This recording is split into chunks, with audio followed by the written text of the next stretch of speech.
Good evening. Welcome to the Parents Advisory Council.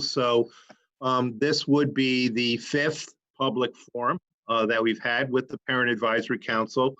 The governor last week mentioned that we should hold three.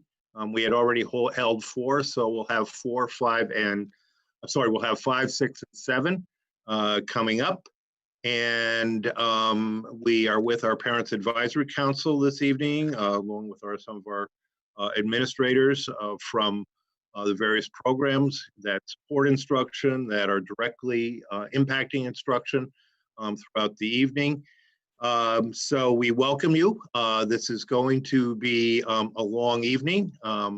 We are going in great depth into a lot of our questions that have been posed, but we hope to give you a very comprehensive overview of what we have planned. So I think at this point in time, why don't we go straight to the presentation?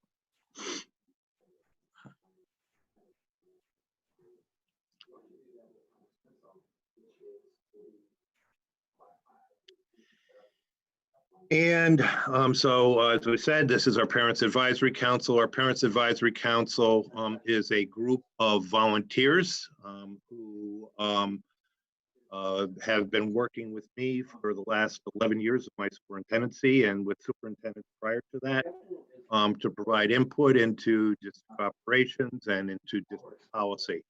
And so they've been very active this summer. Since the 4th of June, we've been holding meetings every week or every 2 weeks. And we've had the live streaming meetings for the last 4. So as you can see, this is an ambitious agenda this evening, and I will tell you ahead of time. There's a lot here. It will be rather lengthy, comprehensive. You might want to settle in for a while with a nice snack or your favorite beverage. But in any case, we are going to review Governor Cuomo's announcement on the opening of schools and the subsequent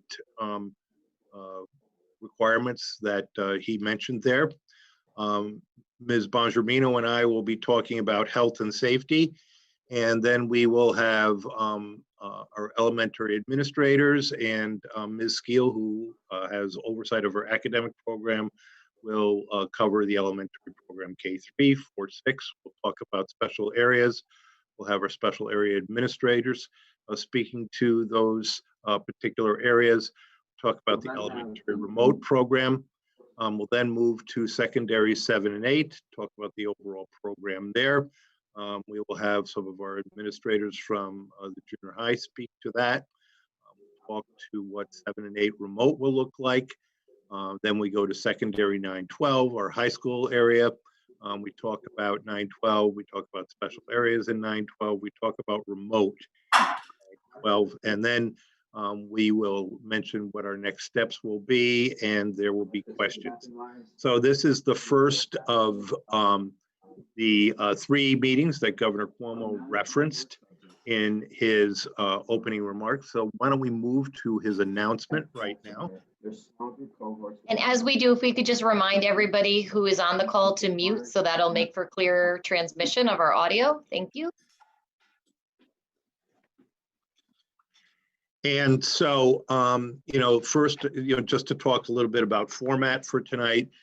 So we are going to address some questions that have been submitted by our community in advance of tonight's meeting and presentation, and that will come at the end of the presentation. Questions that come in during the meeting will be addressed in subsequent meetings. So we are scheduled to have another meeting Tuesday night on August 18th. Essentially the same presentation with any updates as needed. And we will continue to update our frequently asked questions page on our district website. And that will be a place where we can archive specific questions and answers. So we mentioned the governor's announcement, and basically the governor stated that based on the metrics previously established, all school districts in all regions are authorized to open. And so his metric to reopen was an infection rate below 5%. To monitor that during the year, the infection rate has to stay below 9% in order for schools state or in a specific region to be allowed to stay open. And so he said that he will continue to monitor the metrics and he will reevaluate accordingly. He mentioned also that school districts must hold 3 parental information sessions between August 7 and August 21. I would like to note that we had 4 already. We will be holding these 3 tonight on the 13th, Tuesday on the 18th, and Thursday on August 20th. And then school districts must specifically post plans related to remote instruction, testing protocols, and contact tracing protocols. So these are referenced in our current plan. However, per the governor's directive, we will be taking out the specific pieces related to remote instruction, testing protocols, and contact tracing protocols, and posting them in a separate spot on the website. So now we'll, Ms. Bongermino and I will talk about health and safety. The guidance that we follow is the guidance that was based on the New York State Department of Health recommendations that were issued on July 13, 2020. So the first thing that we will talk about here is district cleaning protocols. So we have established and developed cleaning and disinfecting procedures and schedules.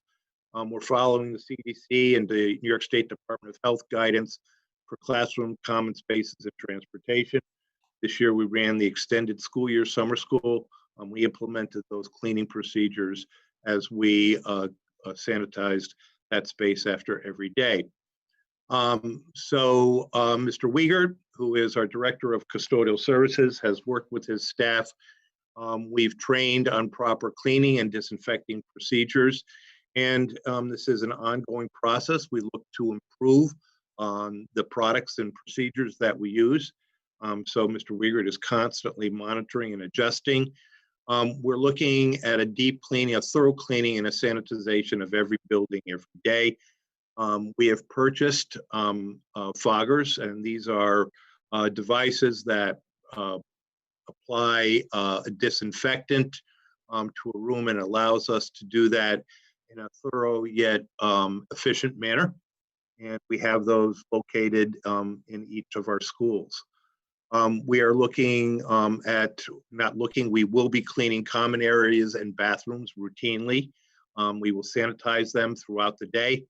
Mr. Wiegert has his lead custodians and his staff, and I believe I showed this in a previous presentation, a log that will be maintained by the lead custodian, indicating the area that was cleaned and when it was cleaned and by whom it was cleaned. The district will be providing cleaning supplies, and they include disposable wipes and approved cleaners to faculty and staff, so that they have the option to use their commonly used surfaces such as keyboard, desk, remote controls, that they can be wiped down frequently, but certainly every time before and after use. And of course, this is followed by a process of rigorous hand sanitization, hand hygiene.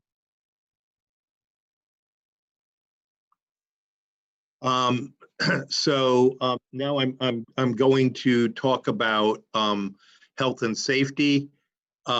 So right now, what I'd like to note here is that the district has contracted with an engineering firm, Guth DeConzo, and this work has been supported by a grant from the New York State Energy Research and Development Authority.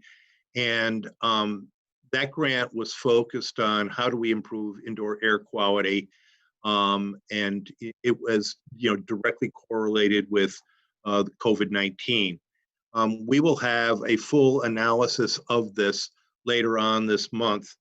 The district will also, based on this analysis and recommendations, will be installing the higher efficiency, higher effective MERV 13 filters. These are recommended to combat the COVID-19 virus transmission. They have been ordered. I think also, if you take a look up at the top there, there's an important note to see as well. So it has to take a look at outside air.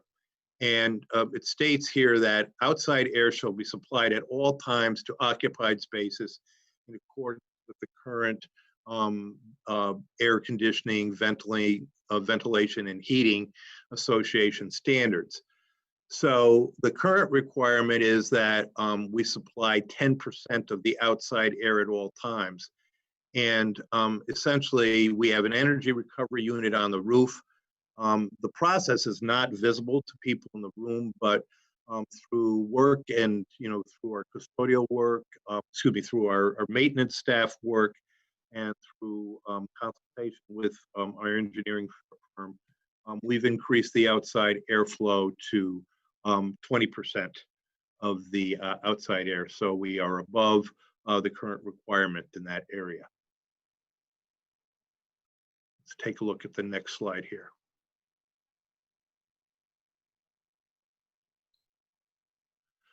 So I'd like to, and Ms. Bongiorino, I apologize, I did steal one of your slides, so I'm totally good there. But I'd like to introduce Jenna Bongiorino. Jenna is our Director of Human Resources, and Jenna is our COVID-19 Safety Coordinator. So we'll talk about the daily health checks and screenings here. I'll have her talk about those for students and staff. Thank you, Mr. Kaur. So the guidance that was provided is that both staff and students need to do a self-attestation check prior to coming to school. And that's answering a series of questions about not only their physical health at that morning, but also if they've traveled, if they've been exposed to anyone with COVID, and then also a temperature screening. So both staff and students will be required to do this. We have been exploring different apps and applications and software that will assist with this checking. We do know that some families may not have thermometers at home, and if that's the case, then the district will provide those for those families. And basically, parents of younger children will be responsible for completing the attestation for their child or children prior to them coming to school. If they have a temperature of 100 degrees or higher, they're going to be required to stay home, or if they answer yes to any of the attestation questions. And the idea is we really want to make sure that everyone that's coming into the building really assesses their personal health and situations before they actually come in. If a student or a staff member forget or they have trouble doing the app, then we're going to have that information prior to them entering into school, and then we will do the attestation check with them prior to coming into the building. And we are pretty close to settling on what app we want to use, and then once we do, we'll certainly provide training to both the students and staff and parents. So we can go to the next slide. And Ms. Bongiorino, you want to talk about personal protective equipment and cleaning and hygiene project and so on. Sure. So of course, the safety of our students and our staff, that's paramount to what we're doing. So we want to make sure that everyone has all of the PPE that they need. So the district has been rigorously purchasing and investigating PPE, including providing masks for staff and students that may not have a mask, both disposable N95 masks for those that are going to be really close contact with students that may have some concerns, and then washable masks as well. We're also exploring masks that have kind of a clear front to them for our like K2 teachers and speech teachers, where it's really important to be able to see the person's mouth. We've also purchased face shields, gowns, disposable gloves, pretty much all of the PPE that was recommended, and then some. And they'll be available in the buildings. We've already got a lot of them in. So we were very pleased with our purchasing department and Mr. Wiegert. They were both very instrumental in making sure that we're going to start school with everything that we need. We've also purchased a lot of cleaning and hygiene products. So we have the hand sanitizers, we have new stations throughout the building so that hand sanitizer is available for anyone that needs it. We're also putting disinfecting spray and wipes in every room so that if there's a need, they can certainly use it right away. They don't have to call a custodian.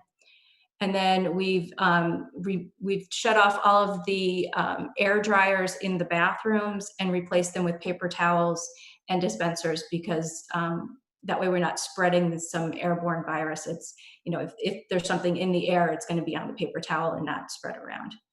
So, and as Mr. Kaur had said, we're looking to install the MERV 13 filters for ventilation.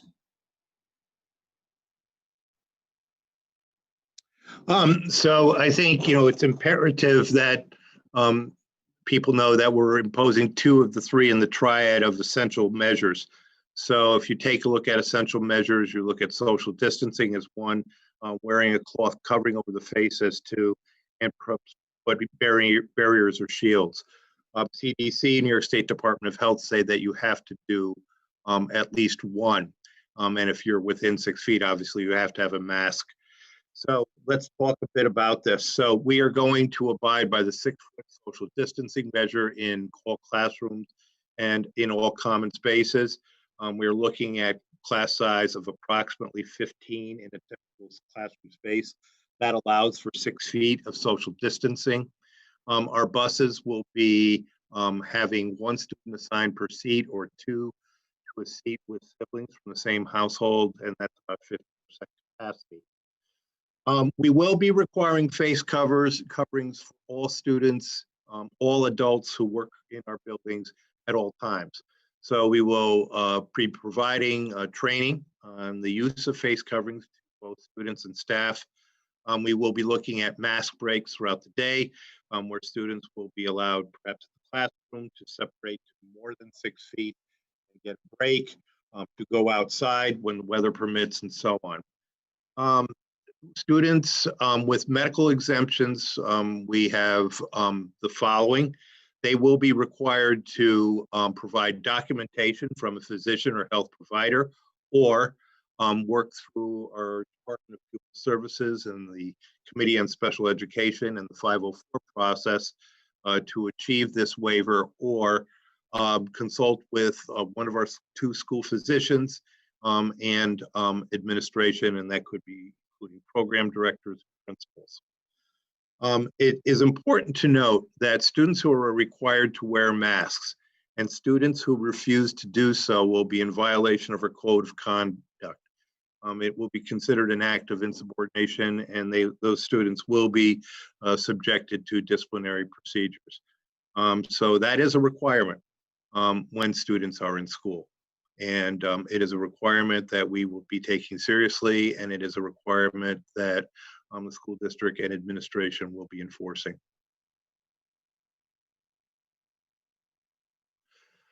Protocols for testing and tracing. So, quite honestly, last week we had experience with this.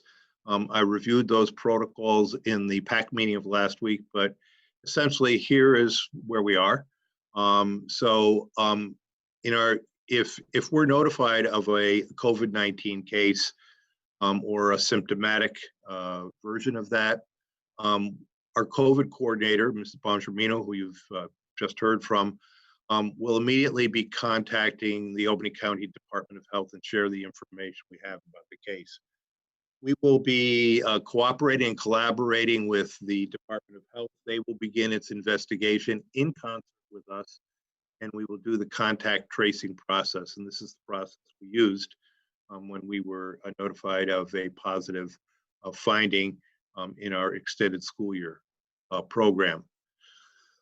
We provide the county with all the contact information, and a direct contact is defined as an individual who was in close contact within 6 feet of the individual for a minimum of 15 minutes. And that information is provided to the county, and they use that for contact tracing information. Tracers who work for the county and have been trained by the county, they will get in touch with the identified contacts. They will advise them that they have to be involved in COVID-19 testing. And so the testing requirements, they will be eligible to go over to the state lab over at Wadsworth, the Wadsworth lab over at U Albany.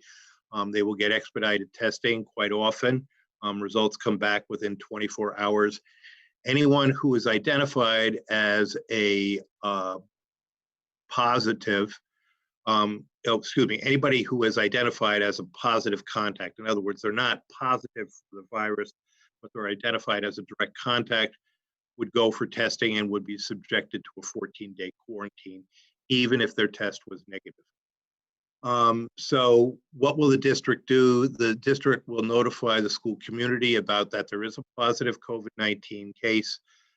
They will give the date, the location, but we will also are obliged to protect the identity of the individual, of course. And we will be consulting with the Albany County Department of Health.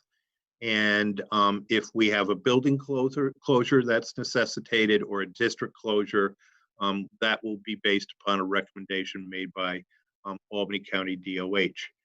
I think it's important to note, and we are scheduling a meeting. Actually, I'm organizing a meeting of all the Albany County superintendents with Dr. Whalen either next week or the following week to continue to review, monitor, and revise protocols as needed. And we also meet with Dr. Catuno and Dr. Lee, our school physicians, and we will be revising protocols as needed and as we monitor through this process.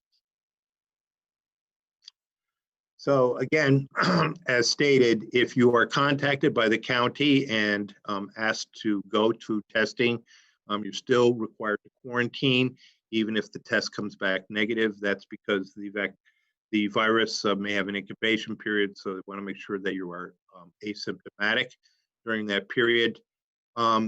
If you are an individual who feels that you should have a test, you may not be symptomatic, but you choose to get a test, you have not been identified as a direct contact, you are not required to quarantine while awaiting results.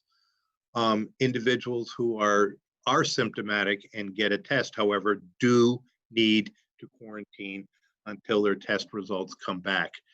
And these are basic Department of Health protocols. Any individual, whether that individual is a student or an employee who does test positive, must quarantine for 2 weeks and then be medically cleared by their provider before returning to school or work. So we are now going to speak to school schedules, and I will turn the slides over to Ms. Kathleen Skeels. However, you will see this noted several times throughout the presentation. The first day of school is Monday, September 14th. Now, in a normal school year, we have Tuesday and Wednesday are professional development days for our faculty, and then children come in Thursday and Friday. This year, we are using the 4 professional development days up front.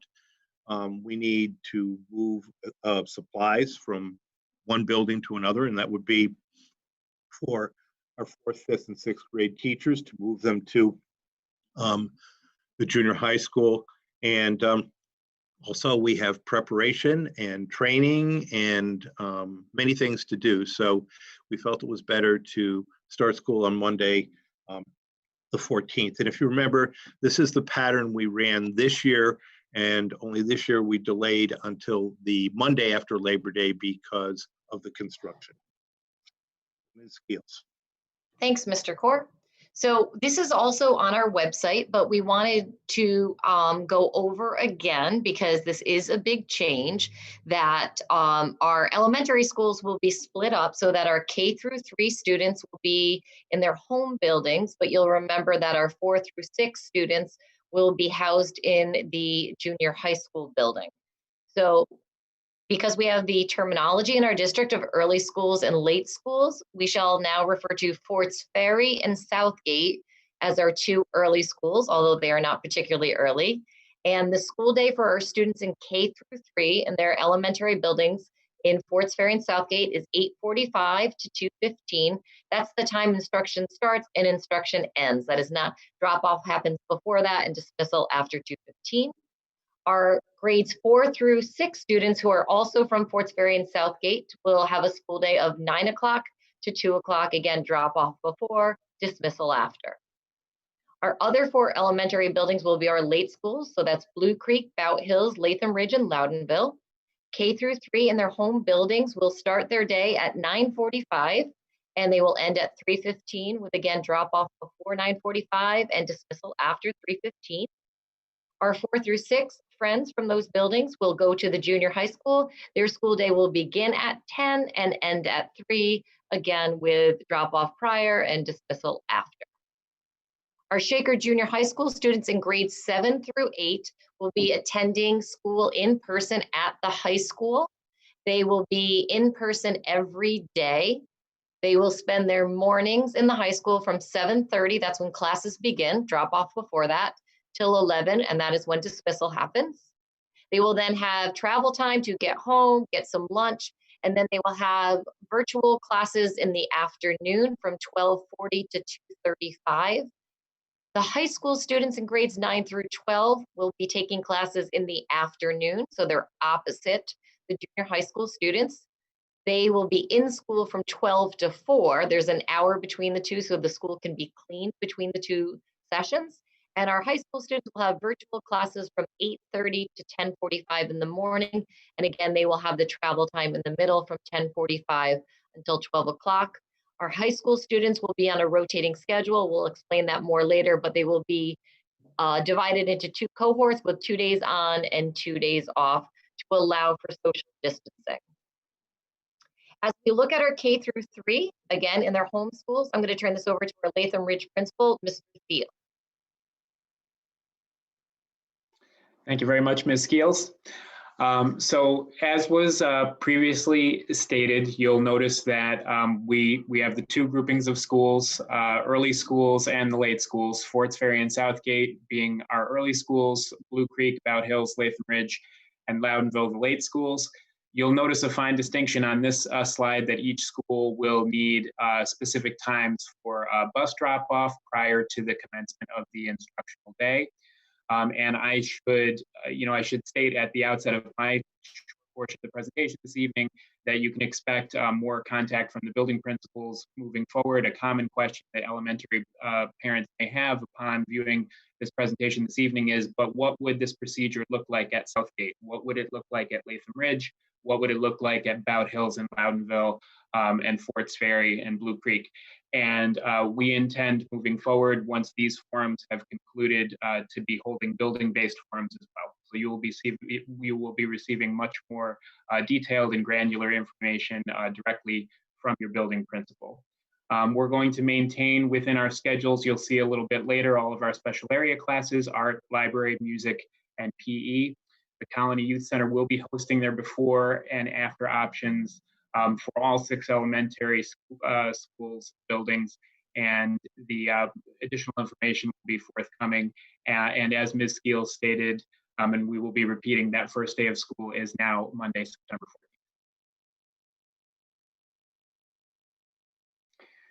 So in the elementary schools, we will be relying on cohorting to reduce the amount of students and peers that an individual may come in contact with in any one day. So you can expect your child to be with the same group of peers all day. Our special area teachers are going to be traveling to kids as opposed to kids traveling to them. Students will also be eating lunch with their cohorts. And because we will be mandating the use of masks throughout the day, we will also be taking mask breaks and be doing that with our cohort. And we'll talk a little bit more about that later on. And we are also going to maintain those cohorts across elementary recess activities. So if we are used to a recess setup with an entire grade level of, say, anywhere from 75 to 90 students, you can expect that moving forward, that is going to be different and will again be further differentiated by your building principal. Personal protective equipment, we know is an important measure for reducing the spread of COVID-19. So like any school supply, we are encouraging all children to be coming to school with a reusable or disposable face mask, but we will have an extra supply of those items for any student who does not have one. We recognize also in elementary schools, things get lost, they get misplaced, sometimes they get dirty, sometimes we just need to have extras on hand, and we will do that. We will also have extras on hand on the school buses because students will be required to wear the masks on the buses as well. Much like a primary elementary teacher might put on their supply list, please send in an extra set of clothing for the younger children. It is very helpful if an extra mask is included in the child's backpack or travels with them each day as well for the same purposes. But again, all of the buildings have been supplied with PPE, and we will help students secure a mask if they do not have one. It's important to note as well that the masks are not a substitute for social distancing within the building. So the students are going to be expected to wear their masks throughout the day in addition to and not in place of these social distancing measures, as Mr. Kaur previously mentioned.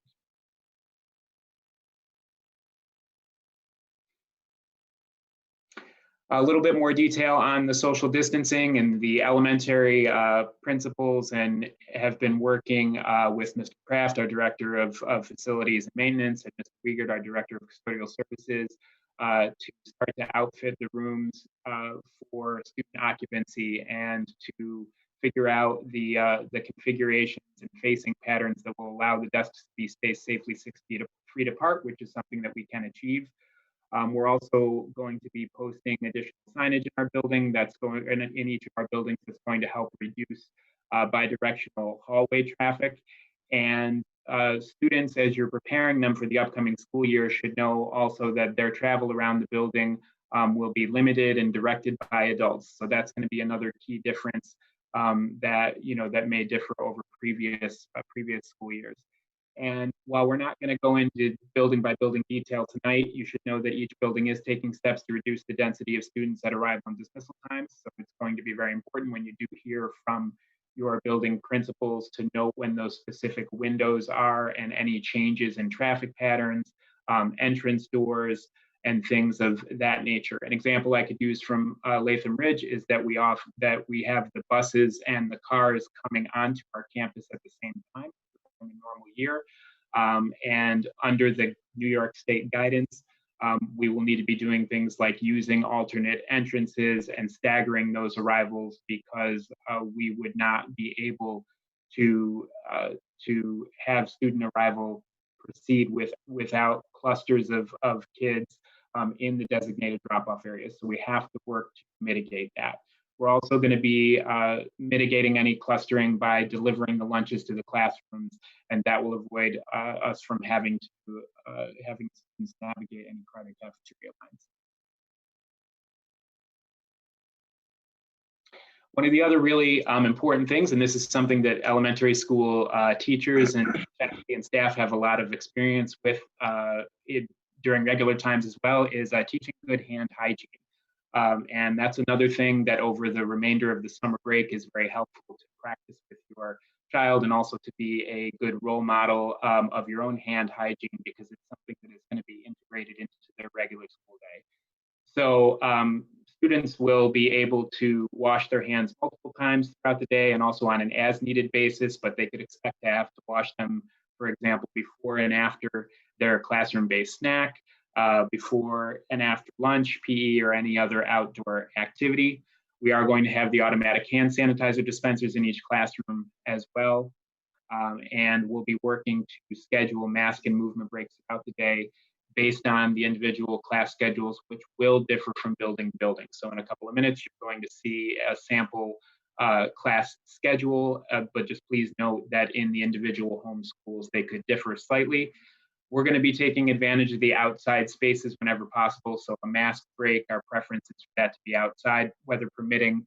And also a mask break would require the students to be more than 6 feet away from one another when we are giving them that break from mask wearing.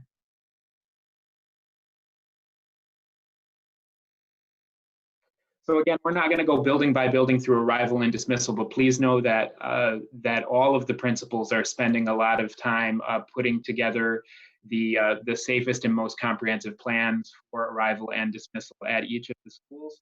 So they are going to differ slightly based on the layout and traffic patterns. There have been buildings, for example, that have had their traffic patterns also altered by construction in each building specific entrance and exit options. Again, we will be staggering arrival and dismissal times, so it will be important to pay attention to and adhere to those. And each building will be using site-specific strategies to reduce that student and adult clustering that can occur at arrival and dismissal. And again, you will be hearing more from us directly, and we'll be able to go through with you in greater detail exactly what that's going to look like at each of the school sites. So breakfast, lunch, and snack. The first bullet is something to pay attention to as well. You know, could also be a shift depending on how your child was placed previously. But all of our classrooms are now tree nut and peanut free. So products that contain nuts will not be allowed in the classrooms. We still need to adhere to our allergen safety protocols, and with serving food directly in the classroom settings, you know, have to take measures there. So that's could be another key difference as you prepare for the new school year, that those items are not going to be coming into any of the classrooms in the schools. We're going to be serving meals and eating them in the classrooms, and we're working through the various supervision models for that. But elementary students, they will be supervised as they're eating. We will still have breakfast available. Again, the procedures in each building could vary slightly, and you'll see in the model schedule that we're providing in a moment that lunch will be 30 minutes long. We do have ways to allow for the meal purchases and payments and record keeping and all of those technical matters. Those can be done in a contact-free fashion.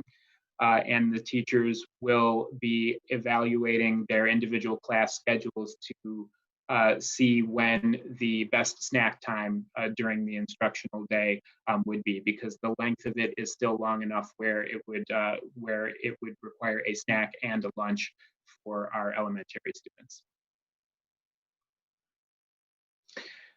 The bathrooms as well, again, this is going to differ from site to site because the amount of internal classroom bathrooms and hallway bathrooms, common bathrooms, if you will, they can vary significantly from building to building. But the key component is that bathrooms will be sanitized throughout the day as an additional health and safety measure. And so your individual building principal will have more information for you about what that will look like based on the specific needs and configuration of the building. So when you hear from us for those building-based forums, we'll go into greater detail about the bathrooms.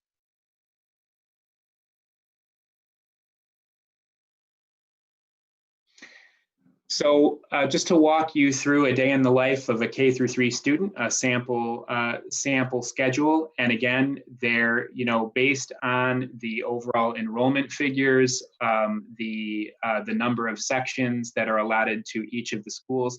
This could differ slightly, but if you're familiar with our previous elementary schedules, you'll notice that this schedule that we're sharing tonight resembles that actually quite closely. It's just compressed into those into that 5-hour day that we're now working within. You'll notice up at the top there is still that extended period for student arrival, and on this schedule it's called community building, and other buildings might be called class meeting or morning meeting times. It's the principals are also spending significant time thinking through the ways in which we all need to remain physically distant but socially connected. And the beginning of that schedule and that coming together each morning is going to be important. We're going to be reserving time for the core instructional areas: English language arts, math, science, and social studies, and we are all working to preserve an intervention and enrichment block in our daily schedules as well as the dedicated specials block. So like I said before, the specials will be different in that the students will not be traveling, but in our current iterations of each of these building schedules, we have preserved them. You'll notice at the bottom of the schedule again, the additional margin that is needed for a safe and efficient pack up and pickup process. And each building is expected to have to add some time in there for pack up of belongings and for pickup as we anticipate, expanded numbers of students to be traveling to school by car, as many parents have previously indicated.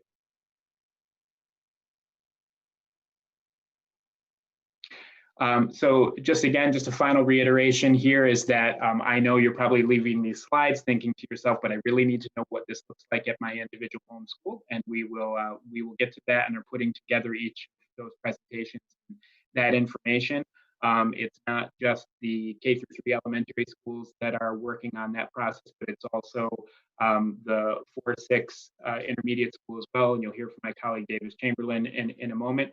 So I'll just close my portion by saying again, it is important to each and every one of us that while we are going to be residing on different sites this year and our physical layouts and locations are going to be different, we very much value the K-6 community school model, and the principals and teachers are going to be working very hard together to preserve that sense of connection and community across the school year. So please stay tuned for more details. Thanks for that, Mr. Thiel. I want to echo Mr. Thiel's words, and we've been working collaboratively K-6 to talk about what steps we need to take to ensure that we are working as an extension of the elementary schools rather than trying to form a new middle school for 4th through 6th grade students, because we don't think that is really the best option. We need to extend what is the middle school into this intermediate level. If we go to the next slide, I'll explain a few things. So our 4th through 6th elementary students obviously will be coming to the junior high school. We've been able to divide the building into 6 different zones within that so that they can function as their own elementary schools. The building will operate on the 2 different schedules that Ms. Skeels referenced earlier, with Forts Ferry and Southgate being what we traditionally call early schools, and Blue Creek, Bowed Hills, Latham Ridge, and Loudonville being the later schools. I'll show you in a few minutes hopefully it's not too many minutes from now, but I'll show you the schedule where we have the special area classes. Actually are able to offer an enrichment period that's going to be taught by our technology teachers, and we're looking forward to that as an opportunity that we wouldn't have had otherwise. CYC is currently planning before and after care for grades 4 through 6 students. We're working with them closely on that. And again, as Mr. Core referenced and others have referenced, that first day of school will be Monday, September 14th. So what's the day in the life look like? Here's a sample schedule. So you can see the drop-off times obviously are staggered, which is very helpful because we're talking about a lot of families, and we've asked a lot of you if you're able to drive to do so. So that's one of the things we're working on, is that drop-off and pickup schedule, because obviously that needs to be safe, clear. So it's going to have a lot of details, and we're going to need your support in helping us do that well. So students they'll be dropped off in the morning. They're going to go directly to their home-based class. That room they're not going to leave for the day, except for if they have breaks, movement breaks, or if we're taking a walk or something, but they'll remain with that cohort for the whole day. So as you can see, students will have English language arts. There's a little bit of a break, that specials block that I referenced earlier. Lunch will be in the classroom. There are 2 cohorts that are near the cafeteria. There may be an opportunity for those students, if we can do it in a safe way, to get their lunch. But obviously it wouldn't be the traditional way that students go through a lunch line. That's just not safe. But we are talking with our food service and folks and working closely to figure out if that could be an option. Then there's a recess or a break. I want to be honest, the recess we don't have at the junior high school, we don't have a playground. It's not going to be a traditional recess, but it's an opportunity to move. It's an opportunity to get outside when we can. We'll be needing to coordinate outside spaces. Obviously, the junior high and the high school are one big connected space. So between PE classes and our recesses and our movement breaks, that's something we're going to have to work closely to coordinate so that we can maximize our space outside. So students then have social studies or science, math, and then there's the dismissal process. Obviously, the schedules won't look exactly the same, but these are the tenets that'll be in every student's schedule. They'll be just in different places. Next slide, please. So some of these I've referenced a little bit, but students will only be entering and exiting through their own assigned door. And once they're in the building, they're really going to be in their zone. So there shouldn't be crossing over between school zones within our building. We're going to delineate that with things like tape on the floor that represent the colors of the schools that the students are coming from, and other pieces like that. As I said before, students will remain as a cohort, as a group within their day. So the teachers will be moving around. That includes the special area teachers. There's going to be dedicated restrooms for each school zone. I think how Mr. Thiel alluded to that, we're going to be needing to sanitize those on a regular basis. As I noted before, students are not going to be leaving their zone to get lunch. They will be in their zone, and in most cases in their room. Lunch will be brought to them, and we'll work on the protocols for making sure there's hand washing before that, and that we don't have as many sinks as elementary schools, so we have to have things like hand washing schedules, to be honest, so to make sure that we're not all in the same place washing our hands. Because of that, we have a brand new building, and my heart goes out to our 7th graders right now who aren't going to, they had a tough year last year, and we were looking forward to them enjoying the fruits of that in this year, and now they're going to be at the high school. Not that that's not a great space too, but we were really pumping up our wonderful new spaces, and their siblings are going to get to enjoy it. But because of that, we have a lot of new science rooms, and they have a bunch of sinks. So we've been targeting our 4th grade classes to be in the science rooms. That's our youngest group with us, to be able to wash hands as frequently as needed. Also, we're going to modify our emergency drills, obviously, so that we're not, students have to take the nearest exit, but we can practice that by school zone so that we're not running into each other during the emergency drills. Obviously, if it was a real drill, you go out to the nearest exit. And as I mentioned earlier, we're working on a very detailed drop-off and pickup plan.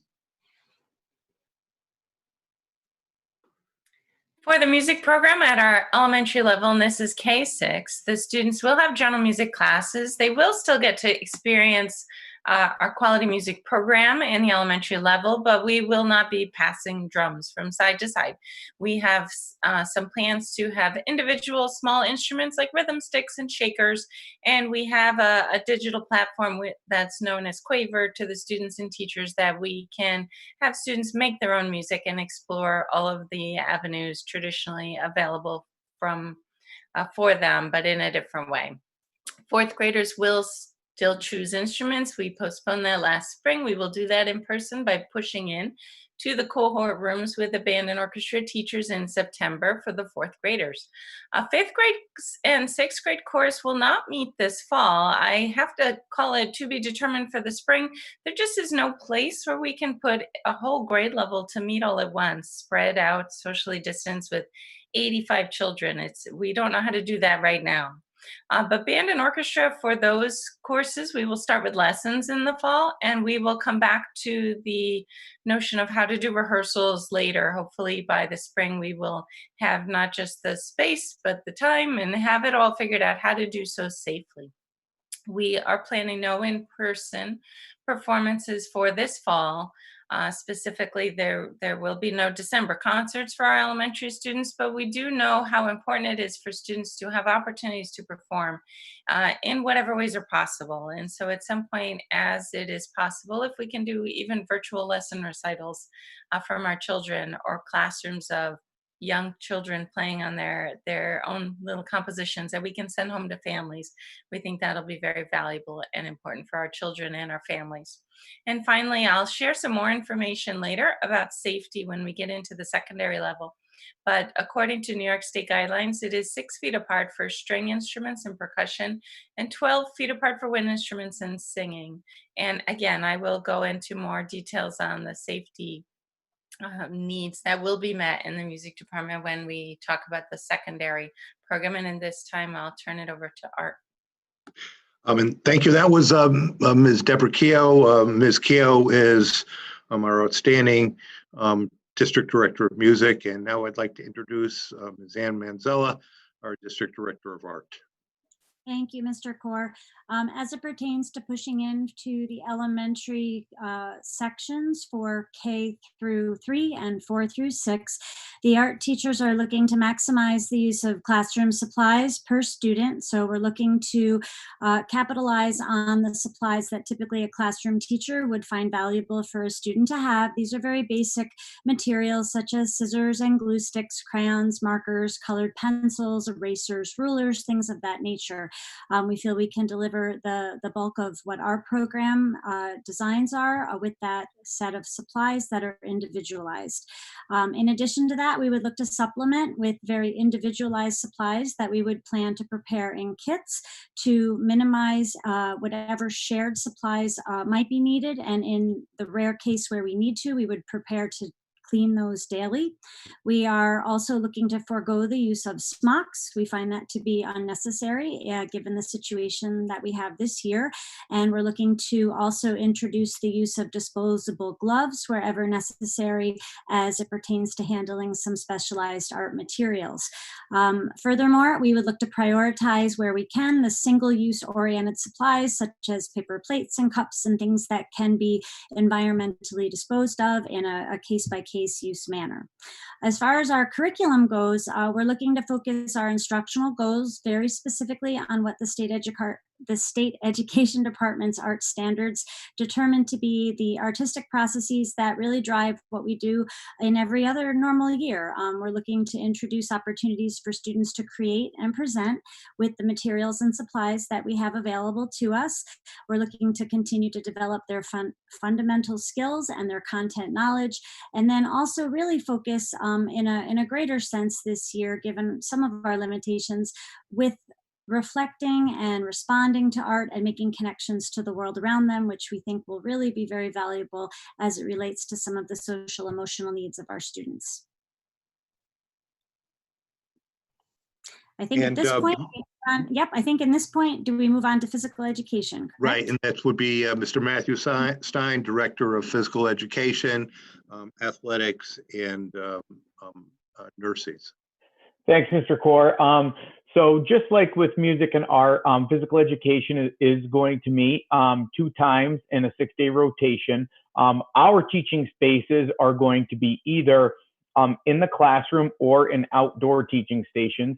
First, when our physical education teachers need to come to the classroom, we know that in those spaces, at best, we're going to be having, we'll be able to distance 6 feet. So we'll be participating in non-vigorous activity when we're in the classroom, basically meaning that it'll be activities where the heart rate isn't going to be elevated. We're not, the children won't be breathing heavily.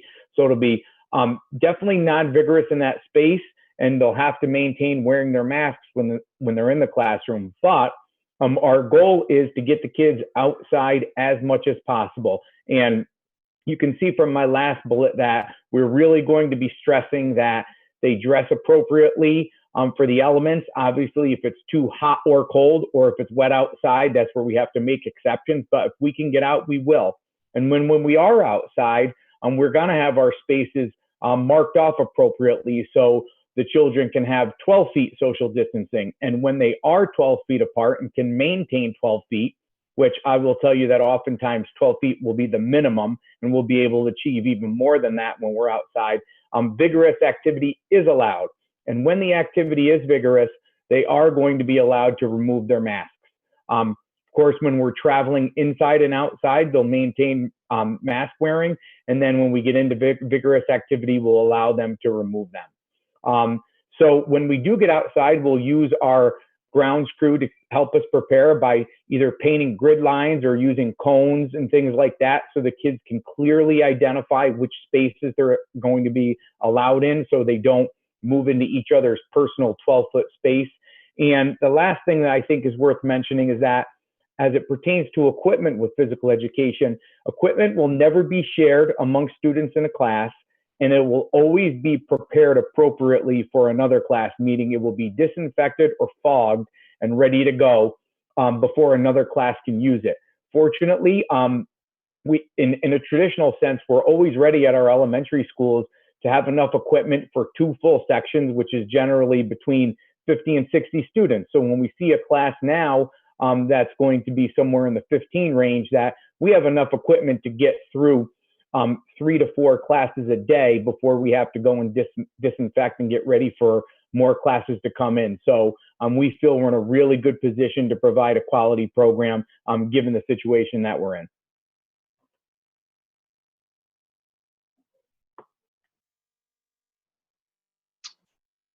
And we want to let parents know, we understand that your grades 4 through 6 students have not been in the junior high building before, unless maybe they got to go to an event that a sibling was participating in.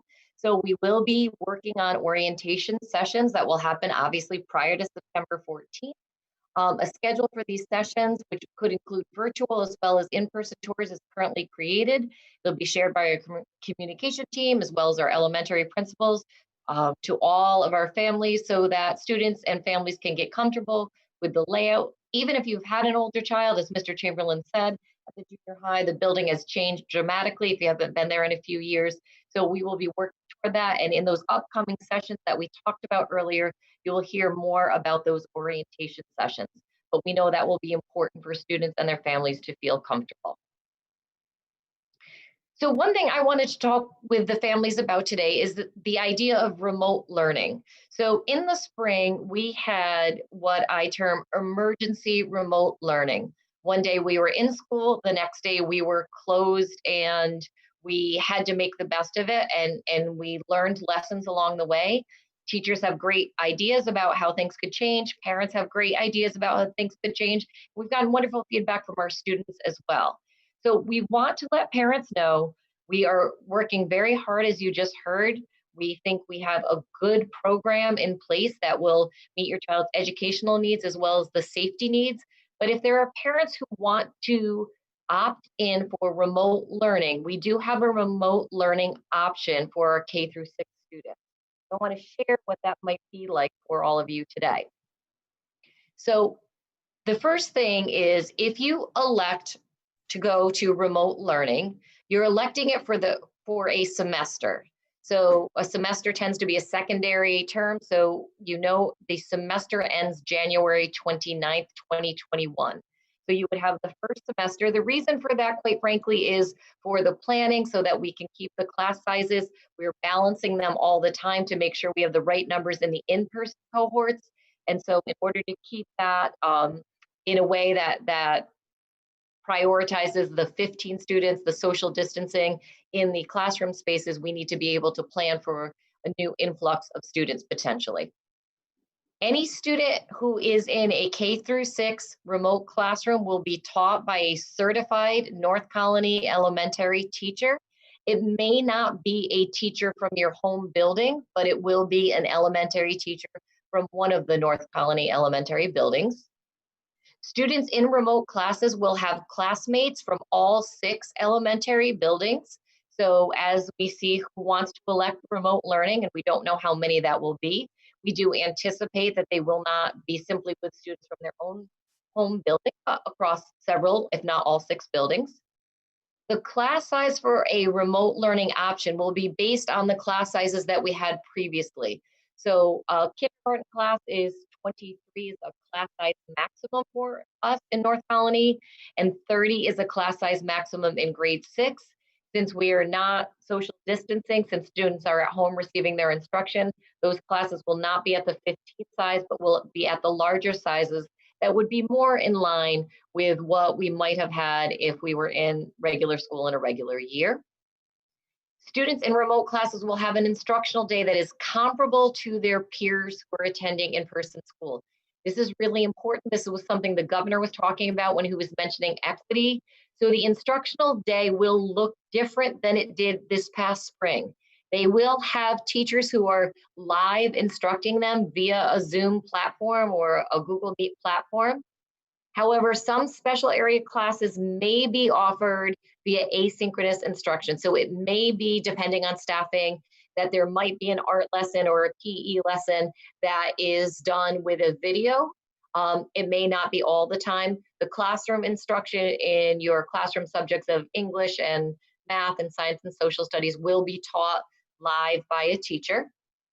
Students who are in remote classes, if you're someone who participates in our district meal program, you will still have access to our meal program.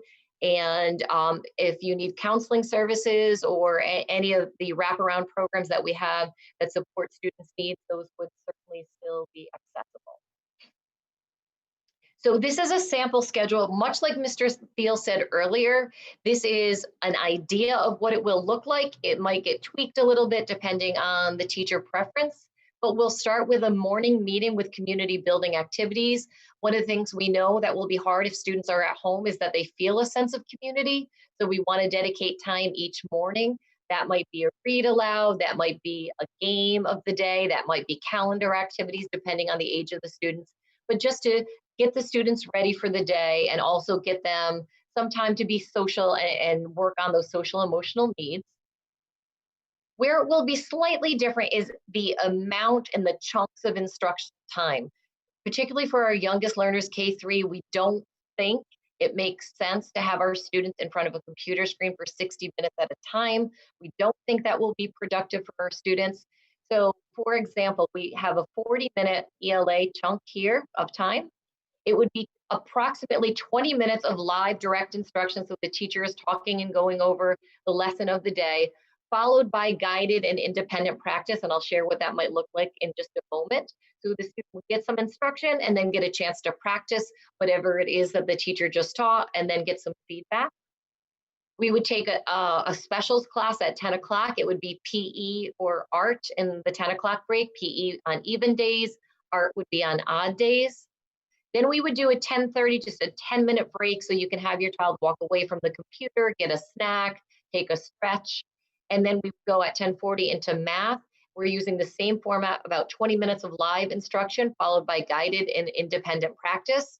That might allow the teacher as well to work with one group and then the other group to divide that class up into smaller sections, depending on needs for differentiation.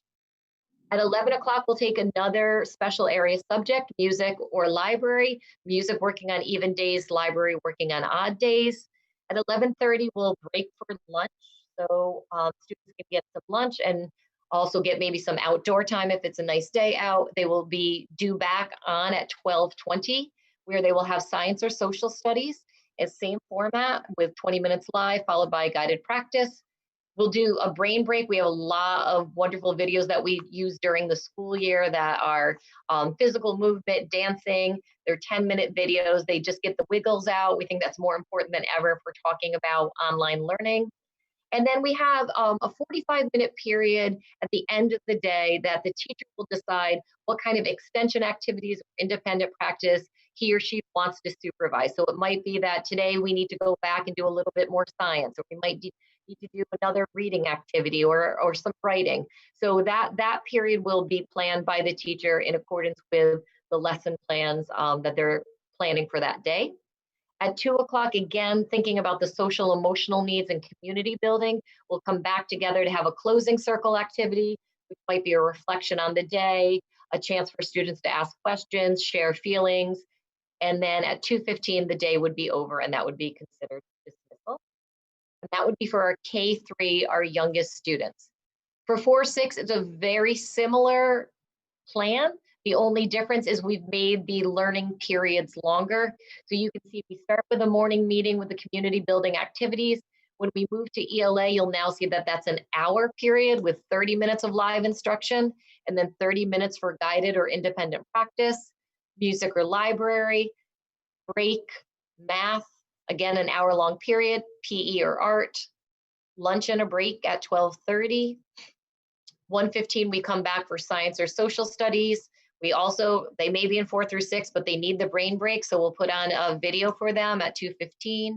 And then 2:25 is a bit different here because we want to have our students who are at home have similar experiences as their peers. So this we are calling a rotation period. So it might be a day where the teacher is doing some extension activities. So as we talked about earlier, if they're 6th graders, this could be a time when they get some world language. If they're 6th graders, this could be a time when they get health. This could be a time where they get some of those band or orchestra lessons, as Mrs. Keogh described earlier. Or this could be a time where they get some enrichment, an enrichment activity that is problem solving and kind of stretches their creativity. And then they would dismiss at 3 o'clock. So what would it look like? And I think that teacher will provide live instruction. So much like I'm talking to you now, the teacher would be on in real time with their students in front of them. But there might be times when the students are also working on activities that are assigned, so that maybe the teacher is working with one group and other students are working on an assignment and vice versa. So there's a little small group instruction, which is a hallmark of our elementary program. Parents will be able to check on the progress of their students. So if you're busy at home and you're working from home and you're not going to be necessarily sitting by your 4th or 5th grader all day long, we want to show you that we are going to have new grade level websites. We know that one of the concerns of parents in the spring was that you didn't have the same kind of access to their take-home folder or their planner where they would have all their activities. So I'm going to take a minute to show you that right now. And we've developed these. Here's a sample. This is grade 3 Bout Hills. This is a sample. These aren't the actual grade 3 Bout Hills teachers. We just put some names in, so I don't want to alarm anybody if these names don't look familiar to you. But you can see it's a little snapshot of the school. This would be an external website. So unlike the Google Classroom that your child has to log into and have a login and a password, you would immediately, if you were at work and someone was home with your child, you could just log on and look at this.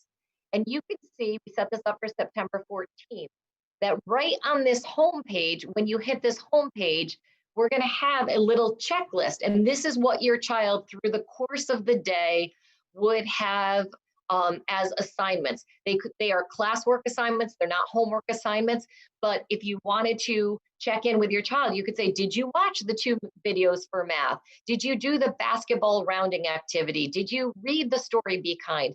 So this gives you a way to talk to your child about what happened in school without sitting there and monitoring it all the time.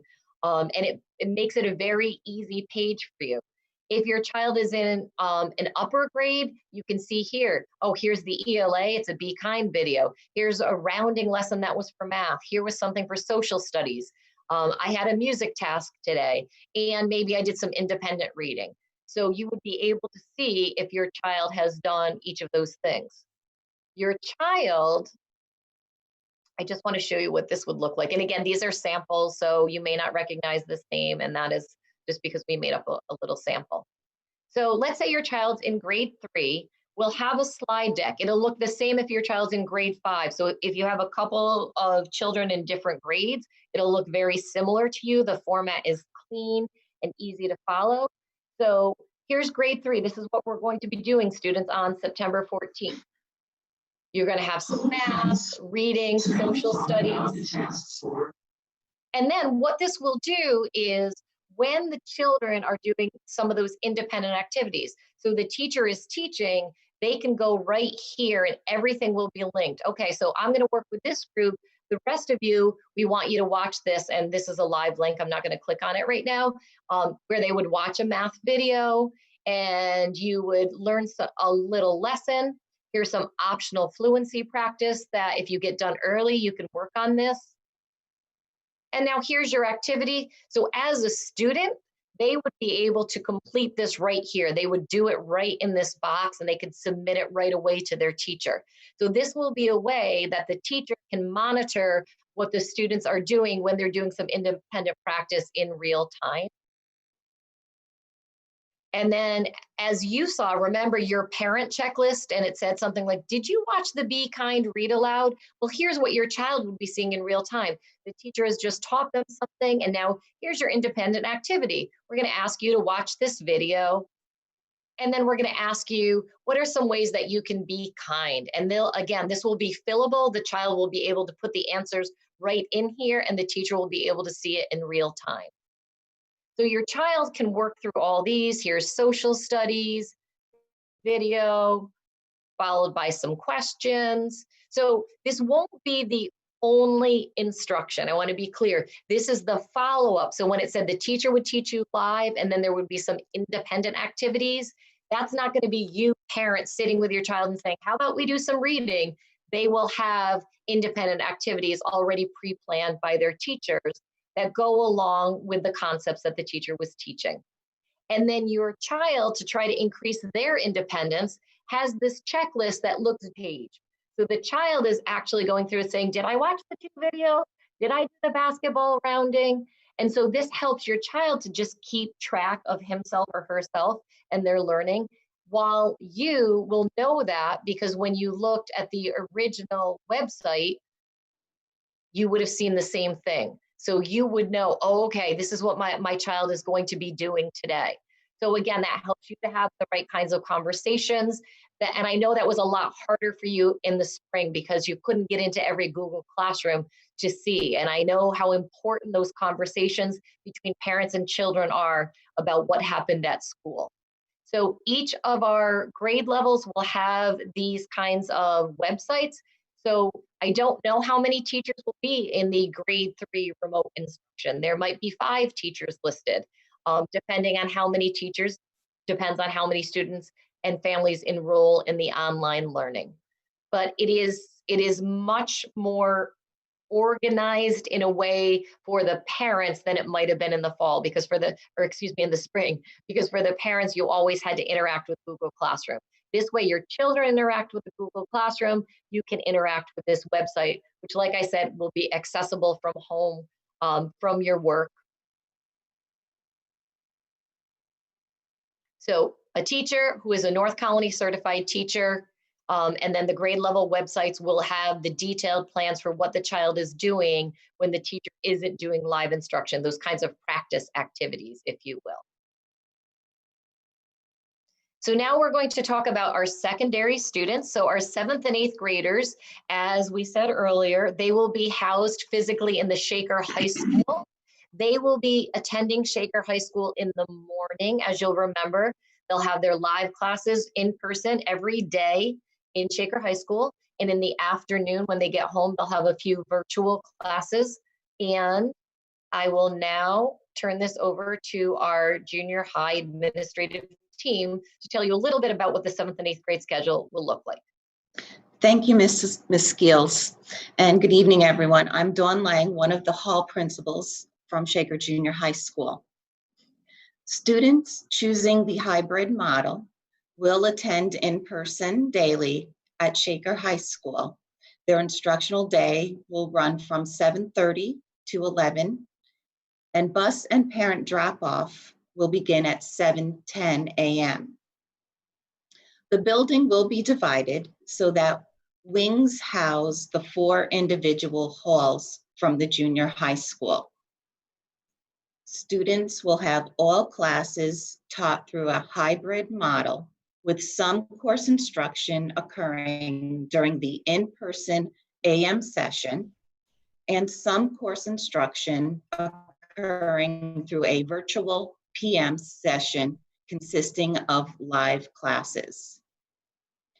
A grab-and-go breakfast will be available upon student arrival. So as students enter the high school, they will be able to pick up breakfast and take that to their first period or first block classroom. We will also be providing a grab-and-go lunch. This will occur at student dismissal. As students leave the building, they will grab a lunch and they will carry that home to be eaten at home. Again, as you have seen throughout the presentation, the first day of school is scheduled for Monday, September 14th. And now I'll turn this over to Mr. Zadorian.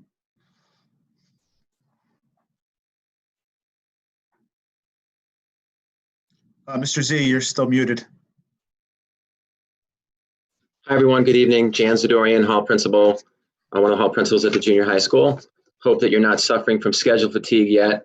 Those of us that are scheduling feel your pain, if I could share that. But this has actually been a great collaborative effort, and a giant thanks to Dawn Lang and all of our administrative team for helping to put these schedules together. And the schedules are still somewhat in flux in some areas, and we're working out those details. So as Dawn had mentioned, we've created a hybrid schedule, which is simply a blending of the in-person and virtual learning. And as you're looking at the schedule here, some information I'll share with you is that the bus and parent drop-off begins at 7:10. And the instructional day begins at 7:30 a.m. and concludes at 11 a.m. From 11 a.m. to 12:35, that's time for travel home, lunch at home, and some downtime for students. And the PM virtual session begins at 12:40 p.m. and concludes at 2:35 p.m. We've created blocks, or you could refer to them as periods if you want, but blocks or periods. In the AM session, as you can see, there are 5 blocks or periods, 40 minutes in length. Breakfast will be available upon arrival, which is grab and go. Students will take their breakfast to their period 1 class, and that's an extended period by 10 minutes. Lunch will be available upon dismissal, which is an extended block 5, and they can carry that lunch home. In the PM session, there are 4 blocks or periods, which are 25 minutes in length. Students will be scheduled for 3 of the 4 block periods. We've created cohorts which are small groups similar to our elementary schools. The cohorts for our core subjects are English, math, science, and social studies. Those are our core subjects. So we can haul wood in the truck. Excuse me, Jan. Could someone please mute back there? Big log. Are we gonna put that? Margie, could you mute, please? Thank you. Sorry. No problem. So we've created a cohort schedule similar to the elementary schools, meaning that students are broken up into small groups of 15 or fewer for their core subjects and by team. So the core subjects, English, math, science, and social studies, will be in the small groups, and this will help to accommodate for social distancing. Students will be assigned by their hall team. We have 4 halls or teams in the junior high school program to either A or B cohort with students attending the AM session in person each day. Students within a team share the same core teachers, and students remain in one classroom for core subjects, and teachers move among the classrooms to the cohorts. We will be able to offer all the courses typically taught at Shaker Junior High School, with the exception of the enriched level courses in Social Studies 8 and English 8. That's not to be confused with our accelerated courses. We're offering all of our accelerated courses, which are high school transcript courses, and they include algebra, earth science, DDE, design and drawing for engineering, studio art, world language, grade 8. Small group cohorts for these courses will be combined, 30 students or fewer, and students will actually move to the large spaces or rooms at the high school to accommodate for social distancing. Our non-core subjects, which are PE, music, health, world language, tech, facts, and art, these small cohort groups will move together, and they will take these courses in larger spaces at the high school, again, to accommodate social distancing. So the students are in the small cohorts for their core classes, and then they move to the larger spaces where appropriately socially distanced to take the other courses. So what you're looking at here very quickly is a cohort day. There's an A and a B cohort. B cohort would be the opposite of what you see in the A cohort for the core classes. The schedule includes 4 days, day 1, day 2, day 3, and day 4. This allows students to access all of their courses. Again, an example of 8A cohort, the 8A student on day 1 will take English and social studies core subjects in person, as well as either technology, art, or family consumer science. The A cohort student will take virtually math, science, and music, with a period available for extra help or open for students to complete work. As you can see in block 3 here, block 3 is listed twice. There are a number of options and opportunities for students during block 3. This is an opportunity for students to take a number of courses depending on individual needs of students. Some of the courses, these courses include performance group, that's chorus, band, and orchestra, resource class, ENL, or our music lessons will also be offered in the AM session. Period 3, the block 3 also mentions access. Access is a period that we actually developed for a live schedule in our school. It's something new for us at the junior high school. And that access period for those students who have availability in their schedule offers the opportunity to provide social emotional support to students, which we think is going to be extremely important as students return to school. It's also an opportunity for students to complete work, to help with organization. And that period will actually be supervised by one of their block team teachers. The block four period allows for, again, other opportunities for either E&L or resource, as well as world language on days 2 and 4. And some students may have a study period in their schedule if time permits. And again, that's another opportunity where they'll be supervised by one of our teachers, and it's an opportunity to get caught up on the work, to get extra help, etc. And as you can see in the afternoon session, the Group A cohort student who took their English and social studies class in the morning would take math and science in the afternoon. They did not meet with their music teacher on that day, so they will have music virtually in the afternoon. There is an opportunity in the afternoon for students to have one period. It could be extra help. It could be an open period where they can get caught up on their work and also look at organization and so forth for the week. And that is our 7-8 hybrid plan. Ms. Lang, anything else to add? I would only add that although this shows only 4 days, students are in school all 5 days of the school week. After day 4, we would then go back with day 1. Okay, thank you. And then we'll go to our safety measures. Sure. And one thing I just wanted to add is to our families, this is a lot to take in for a 7th and 8th grader. So we're pleased that we've been able to find a time in the morning, potentially in a time in the afternoon, where students can work on classwork that's been assigned by their teachers. We, think that this is a pretty full day, so we don't expect them to have 3 hours of homework at night after this. So we are giving them time throughout the day so that they can do this. And just so you're thinking, just to reiterate, so let's say your child is a group A. Let's say this class would have normally been 30 students. So there's 15 students in group A, 15 students in group B. So on day 1, when your group A child has English and social study, his or her peers from group B would be having math and science. And then it flip-flops on day 2. Now your child has math and science, and his or her peers have English or social studies. And you can see how that rotates through. And then obviously, to make up for the period that they miss in person, as Mr. Zadorian said, they get that instruction after in the virtual learning. So they do get it each day, English in the morning, then in the afternoon, then in the morning, in the afternoon.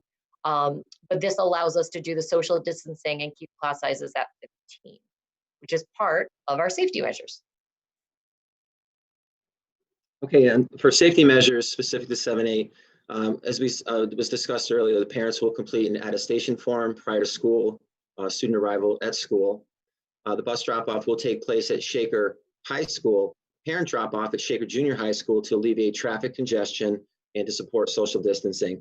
Obviously, there will be adults, as were discussed earlier, adults and procedures in place to ensure that students are social distanced and safe. Students will use 3 entrances at the high school: the G wing, the former main entrance, and the H gym. Students will be supervised and socially distanced as they enter the building and will report directly to their period 1 class. Masks obviously will be worn by students and staff.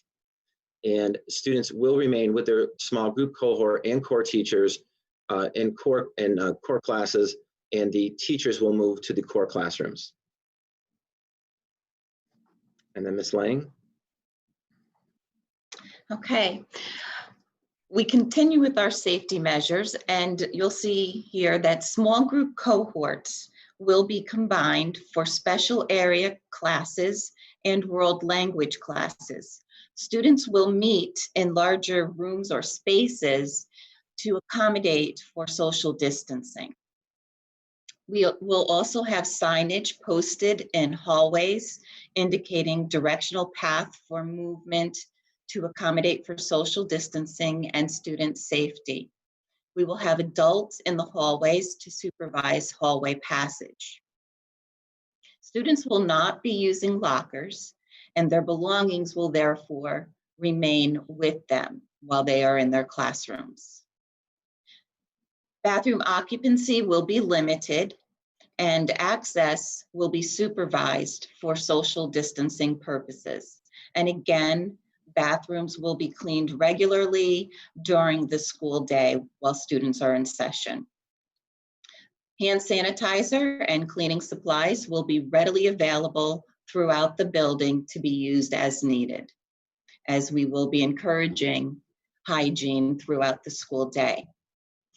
Something not noted on this screen, but was mentioned with the 4-6 is the emergency drills. So there will still be emergency drills that will be practiced in modified ways to allow for social distancing. Okay. Thanks, Ms. Lang. Thanks, Mr. Zadorian. So what does remote learning look like at the 7 and 8 level? Obviously, parents, next slide, please. Obviously, parents have a choice to choose remote learning, and parents and students in combined conversation. We do need you to make that selection, and it's a commitment for the semester, which again, as Ms. Skills noted, ends on January 29th of next year. Students will be instructed by certified North County teachers. Students in remote classes will be in with a bunch of different students. It won't be sort of within a hall. Class sizes, again, will, similar to the elementary K-6, will be the approximate size of our classes that have been traditionally during the school year. So for our 7-8 model, students are going to follow the same schedule as the in-person hybrid model is going to be. So they would have classes in the morning, they'd have a break in the middle of the day, and then they would have classes again. These classes would feature live instruction. Some special classes may have some asynchronous instruction where things may be pre-recorded for like physical education. Not every time, but maybe on a time here or there, depending on what the kind of activity is. Next slide, please. So for transitional supports, obviously we have not had our traditional orientation for 7-8. It's a big transition, so we do need to do a number of things to be able to help students as well as families become comfortable. High school is a big building. We're going to be doing a virtual tour of the high school, showing the spaces that we're specifically going to be using for our 7-8 program, and we're going to be posting that on the district website by September 1st. Additionally, we're going to have a forum where we're going to do question and answers for 7 and 8 families, which is going to be held on Tuesday, September 8th. On top of that, we'll also have orientation programs that will be taking place the first week of school within our regular AM sessions to familiarize students with their teachers, counselors, administrators, high school building. And next up, I think we're handing it to Mr. Murphy and the high school squad. Thank you, Mr. Chamberlain, and it's my pleasure to speak to all of you tonight. And I just want to start by thanking our high school community for all their continued support. Going back to last year when we left on March 13th, without this support, we wouldn't be where we are today, and you give us great strength, so thank you. We want to give you some information. A lot of the information you've heard from our elementary and junior high school colleagues is similar to what we're doing, and we're going to give you some other items that may not have been mentioned, but please remember that we are talking about all the same types of safety and mitigation rules. So we're going to talk a little bit about our schedules at the high school. We're going to talk a little bit about mitigation as it pertains to the 9-12 students, our extracurricular activities, which are a lifeblood of our school. And we're also going to tell you about our welcoming and orientation activities as well. We are really excited to be able to share with you that we're going to be offering our students 8 periods, which is what we've offered at Shaker High School for many, many years. And that's really important because our students, before we went out on the leave because of COVID, actually did programming with their school counselors, and we are working hard now to identify and to honor all of those classes. And I know I've had lots of inquiries from parents. We're very concerned about that because, as you know, Shaker is a great comprehensive school with a lot to offer and a lot of opportunities, and we want to keep those even through these challenging times for our students.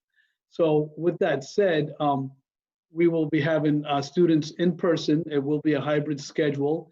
So they'll be in for 2 days on and 2 days off. And we're going to describe that in more detail shortly.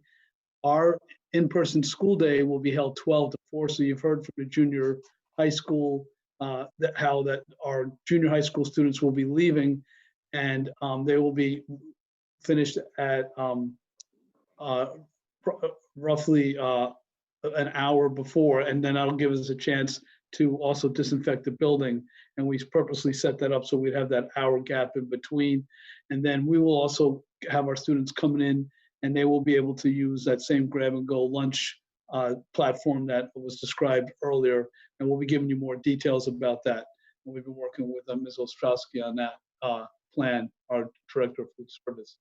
And then students will be able to have all of their core classes, both through the hybrid, the 2 days on, 2 days off, and then they will have the rest of the course content in the morning through remote learning. And that will be shared with you as well. The other important part to consider is that Ms. Scales will be describing for those parents that are deciding on whether to send their children to the school or to opt into remote only. She'll give a description of what that's going to look like. As we've been saying, our first day of school is Monday, September 14th. And I got to tell you, I can't wait to see the kids again. So I'm going to turn it over to Mr. Spofford at this time. Thank you. Hi, everybody. Thank you, Mr. Murphy. My name is Brian Spofford. I'm the 11th and 12th grade hall principal at Shaker High School. It's my pleasure to go through the schedule for this year with you. The slide shows 2 things.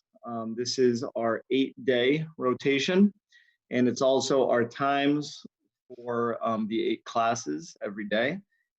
And as you can see, the virtual session in the morning, so that's a rotating session. It's either going to be 8, 5, 6, 7, or it's going to be 1, 2, 3, 4. Starts at 8:30. The virtual classes are a half an hour with 5 minutes in between, and that will wrap up at 10:45. Then the live session will start for approximately half of our students. Arrival will be around 11:45, between 11:45 and 12 o'clock. The warning bell will ring at 12 o'clock, and students will begin their 8th period class at 12:04. So those classes in the live session are 55 minutes each. Once again, 5 minutes in between. If you look at day 1, you can see for the virtual session, we have 8A, 5A, 6A, and 7A. The all stands for all students. There is no reason to have a reduced number of students for the classes virtually. So those classes will meet with all their students in the morning. And then we've separated the 2 populations of high school students into the north and south. And that's by elementary school breakdown. And on day 1, the north half of the students will come in. They will have 1A, 2A, 3A, and 4A. The A represents, we have to distinguish periods A or B because some of our classes only meet every other day. For example, phys ed is the major one, but also some labs, some support classes only meet every other day. So those students have 1, 2, 3, 4A in the afternoon. Day 2, as you can see, the students would have virtually 1, 2, 3, and 4. And in the live session, the same north students, so the same half, will come in that second day. So the students are in 2 days in a row, and they will have all of their classes. And once again, that's for 55 minutes each. Day 3, the live session swaps. So you can see the south half of the students are in the afternoon, and that is for day 3 and day 4. Day 5, we go back to the North students. However, their classes would be the B classes. So if they have phys ed on A days, B day, they may have study hall, they may have some sort of support program, or maybe a lab or something else. So that is an 8-day schedule. And overall, I think it gets the students in for as much as we possibly can. Next slide, please. We did start working on this, and this is purely speculation. This is a virtual only plan. This is in case there is some sort of a closure at any point during the school year. What we would do is we would be able, so you don't need to separate the students, like I said, into North or South. So that's why you see all after the periods. And the virtual classes would be an hour in length with 5 minutes in between. So we hope we get to see the students live for the entire school year, but I do think we have to be prepared in case we have to go virtually at some point. I would like to also give the disclaimer that these schedules are a work in progress, and they may still change based on factors leading up to the first day of school. So thank you, and I will turn it over to Mrs. Fox, the La Follette Hall principal. Thank you, and thank you everyone for joining us tonight. I am going to just review some of the safety measures that are specific to the 9th through 12th graders. Many of these will be a little bit redundant to what you've already heard this evening. Some will be unique to the high school.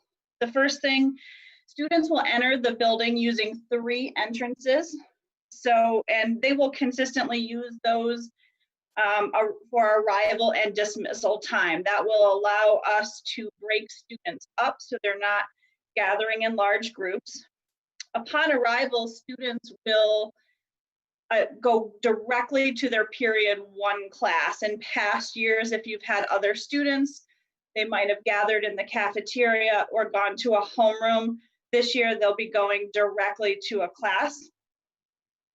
We will be limiting bathroom occupancy, and we will be providing supervision, just monitoring, and by supervision, we mean we're just going to be paying attention to how many students are going in and out of the bathrooms for social distancing purposes.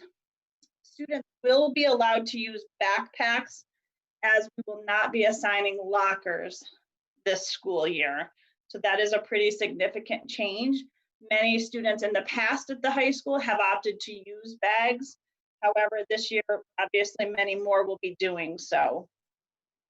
Cleaning and disinfecting will occur for the hour between the 2 sessions. So upon dismissal of the junior high school students and before the students at the high school arrive, the custodians will be cleaning. Custodians will be assigned to different wings, so we can make sure that that happens. We will be using physical guides such as tape on the floors or sidewalks to ensure that we're consistently sending the message that we want students to socially distance.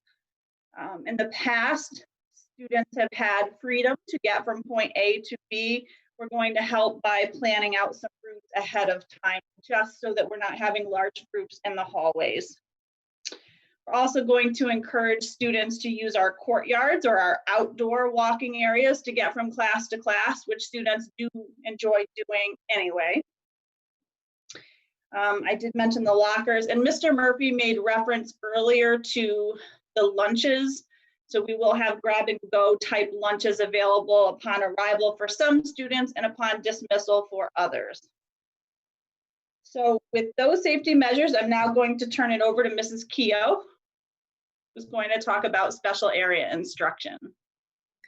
Thank you, Mrs. Fox. For the 7th and 8th graders, our general music program remains largely intact, which I think the students will love. It's a great program. We still will have units on the history of rock and roll and musicals, and we believe we can pull off guitar still with instruments sanitized before each use. So we think without the need to share over the course of a day, and some different ideas we have on that. So we have good plans in progress. For band, chorus, and orchestra, it's 7th and 8th grade. And normally students have an A section, a B section for 7th grade chorus, for instance. Since it's a 4-day schedule, the preliminary conversations with the hall principals at the junior high, we think we could perhaps spread it out differently. So if you're in band and also chorus, maybe that comes on different days and you go to band on day 1, but you don't go to chorus till day 3. I'm hoping it can work out so we are able then to pull off all of our social distancing in ways that work pretty nicely. And we will also be using some of the largest in Shaker High School to pull this off. At the 9th through 12th grade level, we have our full program of courses, which is providing excellent opportunities for our students. For band, chorus, and orchestra, only half the students are in attendance every day. So already, like if you picture a huge 11th, 12th grade chorus, only half of those children are in period 1. The other half are in period 5 to begin with. But of that period 1 section, only half of them are coming in on Monday. The other half don't come in till Wednesday, Thursday of that week. And so we will be chopped up into smaller sections already by the structure of the schedule, and we'll spread out in large spaces. We don't anticipate any in-person performances this fall.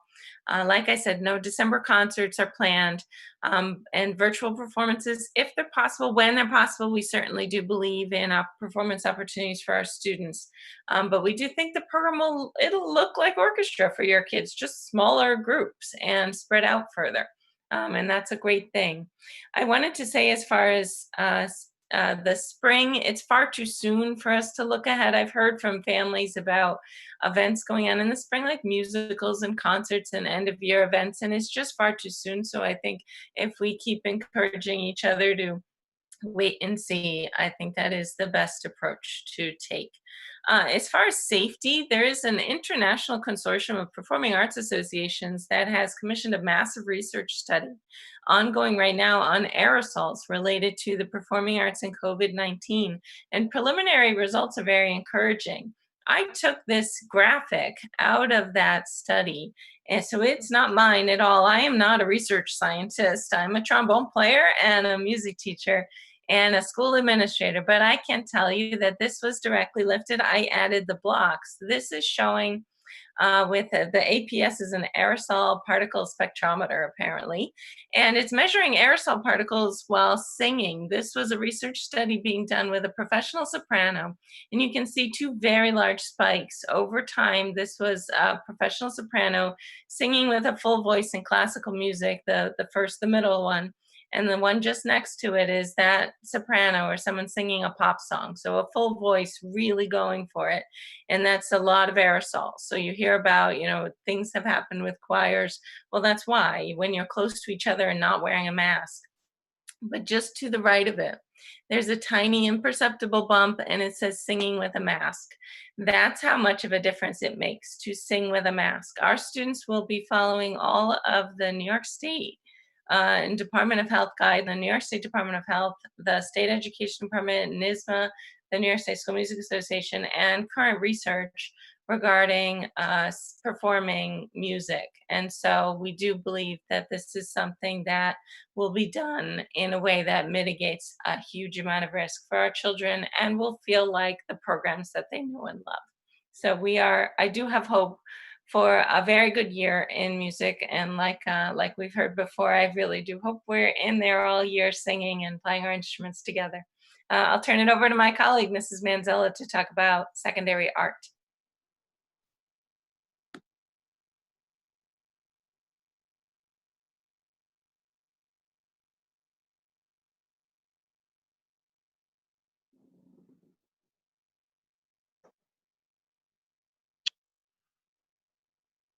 Mrs. Manzella, I think you're on mute. Oh, thank you. Thank you very much. To begin again then, our general visual art and design lessons this year, I feel very confident we'll be able to develop foundational skills and content in our students. We're going to do our best to focus on some of the skills that reinforce our art standards, specifically those of observational drawing, color theory, composition, and similar to our approach in the K through 6 grade levels, we will look to individualize the materials and the supplies that we use, trying to prepare things in kits where possible and minimizing shared items, cleaning those that we need to do so with, looking to prioritize those single-use oriented supplies and still expose students to the range of materials that we can, giving them a full spectrum of two-dimensional and three-dimensional experiences in the time that they spend in art over the course of their quarter. At the high school level, 9 through 12, we definitely have honed in on all of the artistic processes that our state and national standards call upon us to deliver in our content. We capitalize on responding and connecting specifically, and our staff did a phenomenal job in the spring, reaching students in a virtual and remote platform, doing some amazing things with interpreting work, with responding to work, with hosting critiques where students shared their work through the Google Classroom platform. And so we are very confident to be able to continue those experiences for students as we kick off the year. We're very pleased that the broad range of high school electives is going to be maintained this year. And we have already begun to craft ways to bring exhibition opportunities for our students to the public in a virtual way if we are unable to do so in person. So following me, I believe we're going to hear from our Career and Technical Education Department. Good evening. My name is Eric Phillips. I am the CTE supervisor. I supervise business education, family and consumer sciences, and technology and engineering education. Everybody knows Shaker High School has great academics, but as Mr. Murphy said, we're a comprehensive high school. Our music courses, our art courses, and we're going to try to offer all 49 of our CTE electives. We're going to keep those going in the goal of completing that upon graduation. Instruction will be both virtual and in person. The one real big change will be our internship program. We will not be sending students out to businesses this fall semester. We will analyze it again mid-year to see if how the spring will go. And with our internship program, we did have a couple businesses drop out. We're looking for additional mentors that would work with the students online and kind of do a virtual internship program. In-school instruction in the labs, we will maintain social distance and small class sizes and do the cleaning between classes as necessary. Next up, you have. Thank you. So for 7-12 physical education in person, first our 7th and 8th graders, we will see them 2 times in a 4-day rotation, once live and once virtual. And for our 9th through 12th graders, they'll have 1 live class and 2 virtual classes in an 8-day rotation. So we could schedule all of our students for phys ed and spread them out appropriately and keep our sections small enough to respect social distancing. We will be scheduling students into classes based on their hall. So our prior electives that we were able to offer, we're not going to be able to do that this year. So students will be grouped as 9th and 10th graders and 11th and 12th graders. One big change for all of our secondary physical education students is they will not be changing for class. Bathrooms will be available as they're needed, but locker room use is going to be prohibited. And students are going to be encouraged to wear athletic attire on the days they have live PE. As far as our teaching stations, we will be utilizing our gymnasiums. Our classes and our sections are going to be set up as such where they're small enough where most of the time we'll be able to respect the 12-foot social distancing guidelines for physical activity, both inside and outside. As I mentioned earlier, when I was speaking about our elementary physical education program, we will have our spaces appropriately marked with lines or cones, and that's both in the gym and out on our fields. So when we can have 12 feet or more spacing, vigorous activity will be allowed. If we ever have a time where that isn't achievable, then we will go to non-vigorous activity and students will maintain wearing their masks. anytime we cannot maintain 12 feet. And we are, of course, just like in the past, we will have sections that will be devoted for our adaptive physical education programming as well.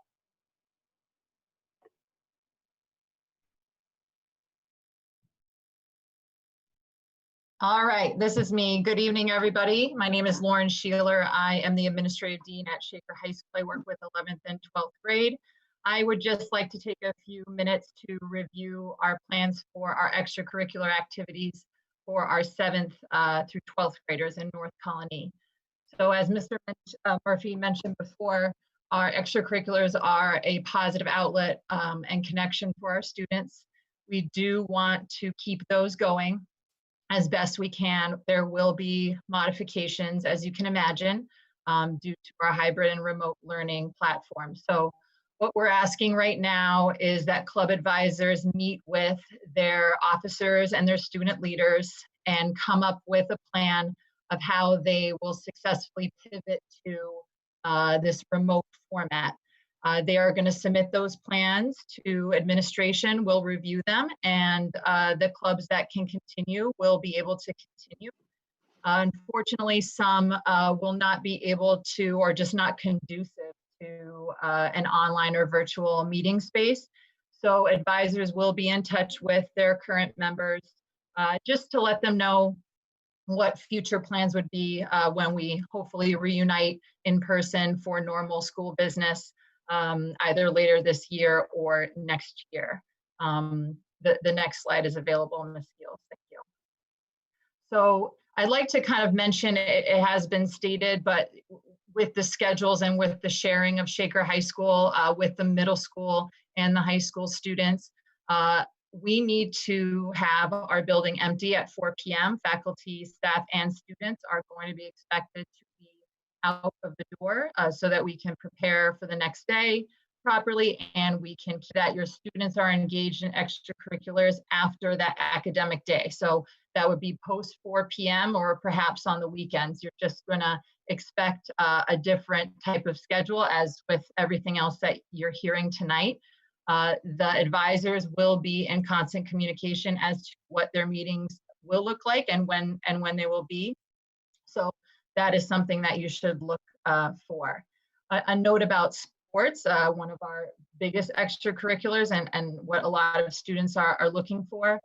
They are still slated to begin on the 21st of September. This is a decision by NISFA, our state entity for interscholastic sports. So this is a statewide decision. There are several contingency plans if that September 21st date is no longer valid. And of course, you will be communicated with readily if and when any information changes in regards to interscholastic sports. So I would just say that this is a very difficult time and a strange time. And if your students are looking to find a connection, there will be some available that are outside of academics or outside of the academic day, and that they should be checking their emails, and obviously information will be forthcoming from advisors and from the school about what clubs will be moving forward and how they will be doing that, and that your students should be actively looking for those opportunities. So thank you very much at this late hour, and I'm going to hand it off to my counterpart, Mr. Kuchar, who's going to discuss the Welcome Week. Good evening, everybody. Thank you, Mrs. Sheeler. New student orientation is one of the best things that we do. It's one of our favorite things. We get to meet our new bison as they come to Shaker High School.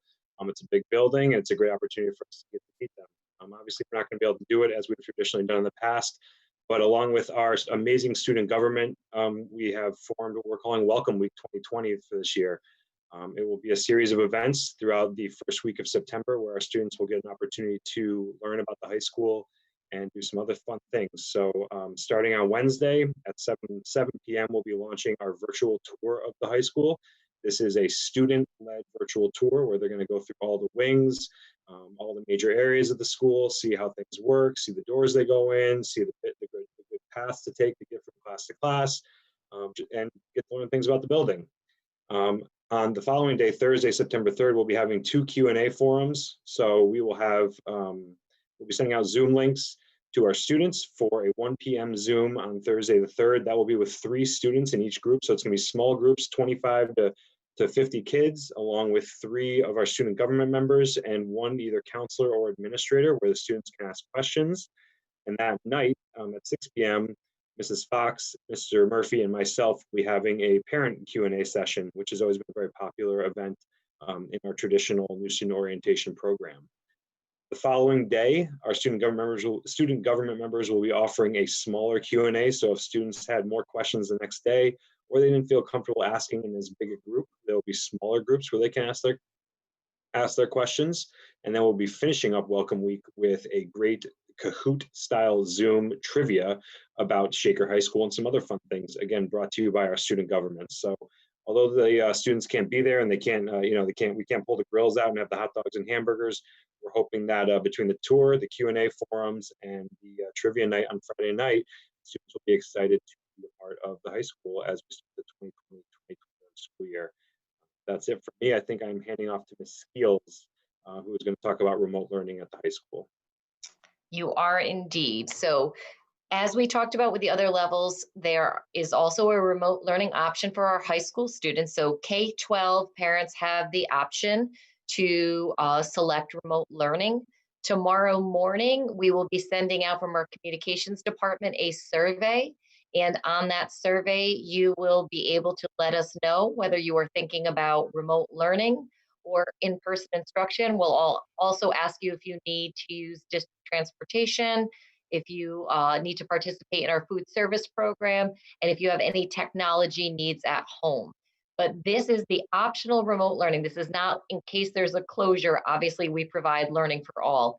But if you choose at the beginning of the year that you do not want your child to come to school and you would prefer a remote option, we will have that.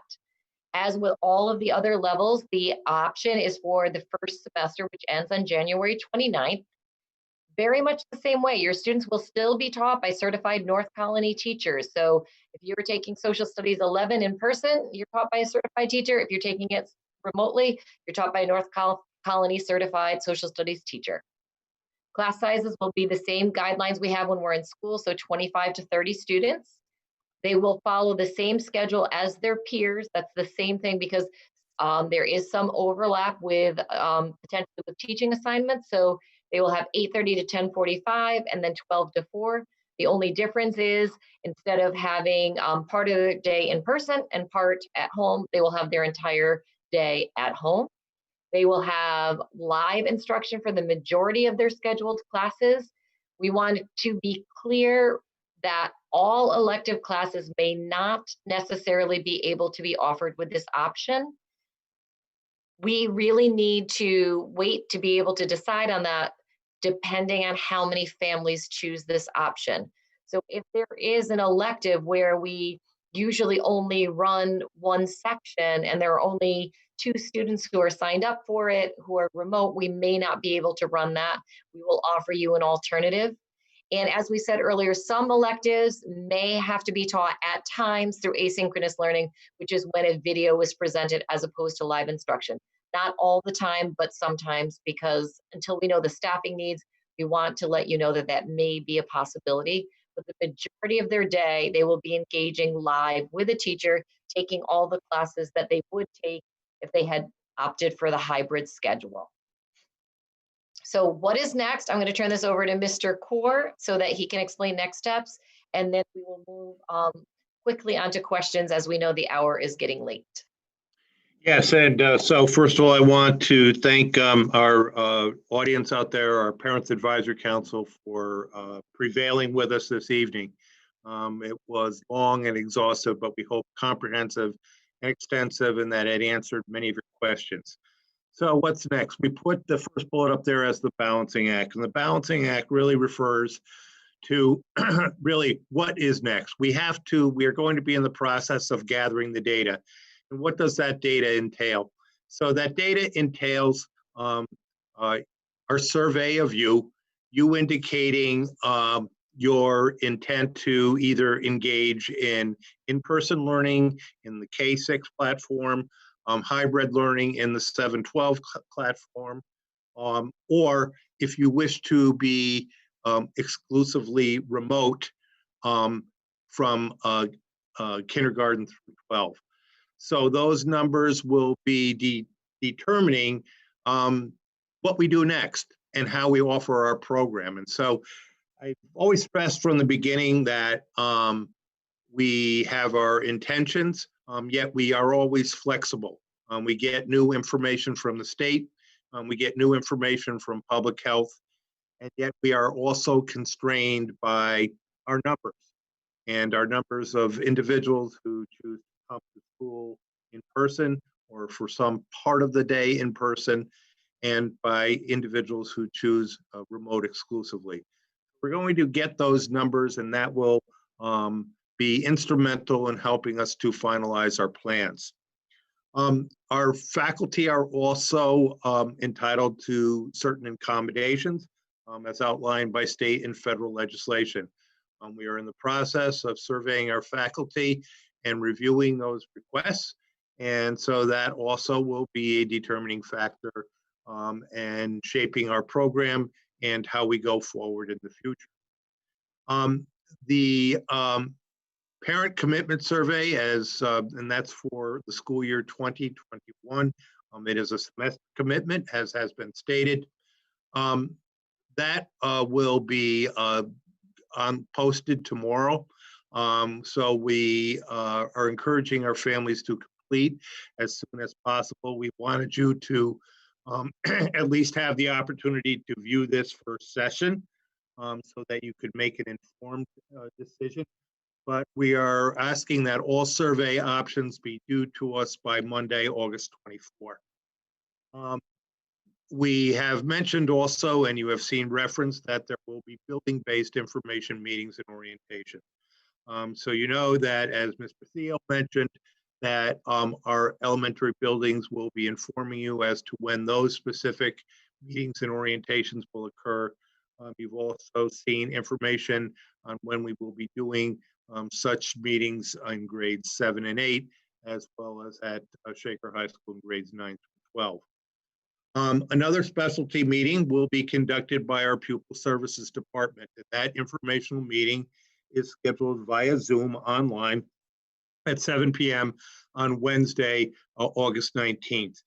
At that time, Mr. Barden and his department will review the important components of special education and how we will provide mental health support to all our students in both a in-person, hybrid, and online environment.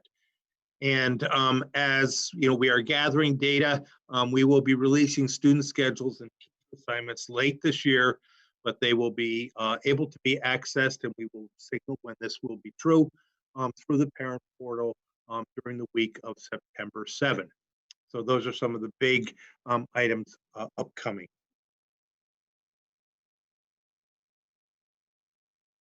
So we're now going to move to questions. We want to thank our communications team who has gone through all of the questions that parents had sent in and community members in advance. What we'll do tonight is we'll do a series of questions. We'll then post those questions and answers on our FAQ page on the website. And then next week, we'll answer another series of questions on Tuesday and another series of questions on Thursday. Thanks again to our communications team for categorizing these. And we started tonight with what we thought were the big, broad questions, because there are a lot of topics, there are a lot of tiny details.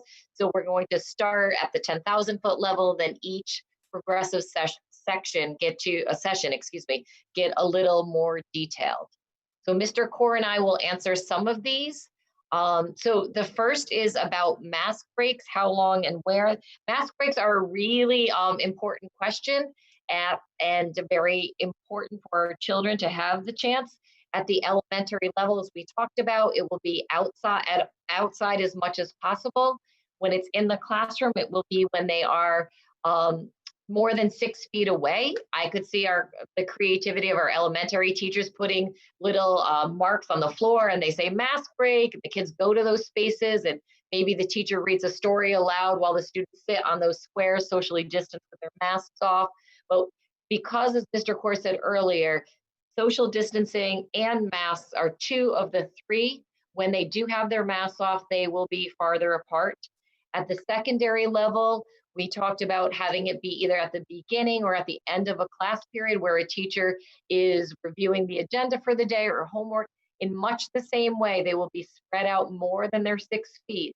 So when the masks are off, the students are having additional distance beyond 6 feet so that the students can get a breather when they are able to do so. Another question is, are scarves appropriate face coverings? Yes, according to the New York State Department of Health and state ed guidelines, it does not have to be a mask. It can be a scarf, a bandana, and those are acceptable.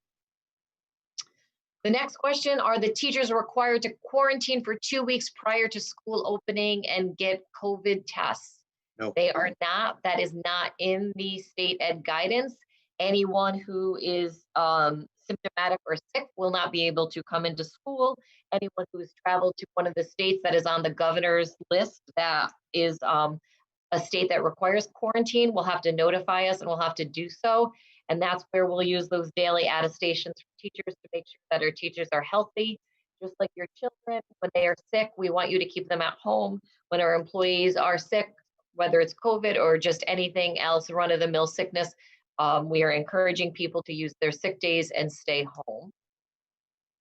What do you do if your child is sick, not with COVID, but just a general illness, as we were just discussing? You'll notify the school in the same way that you always did. So the same procedure that your building used in years past will be the procedure that you use.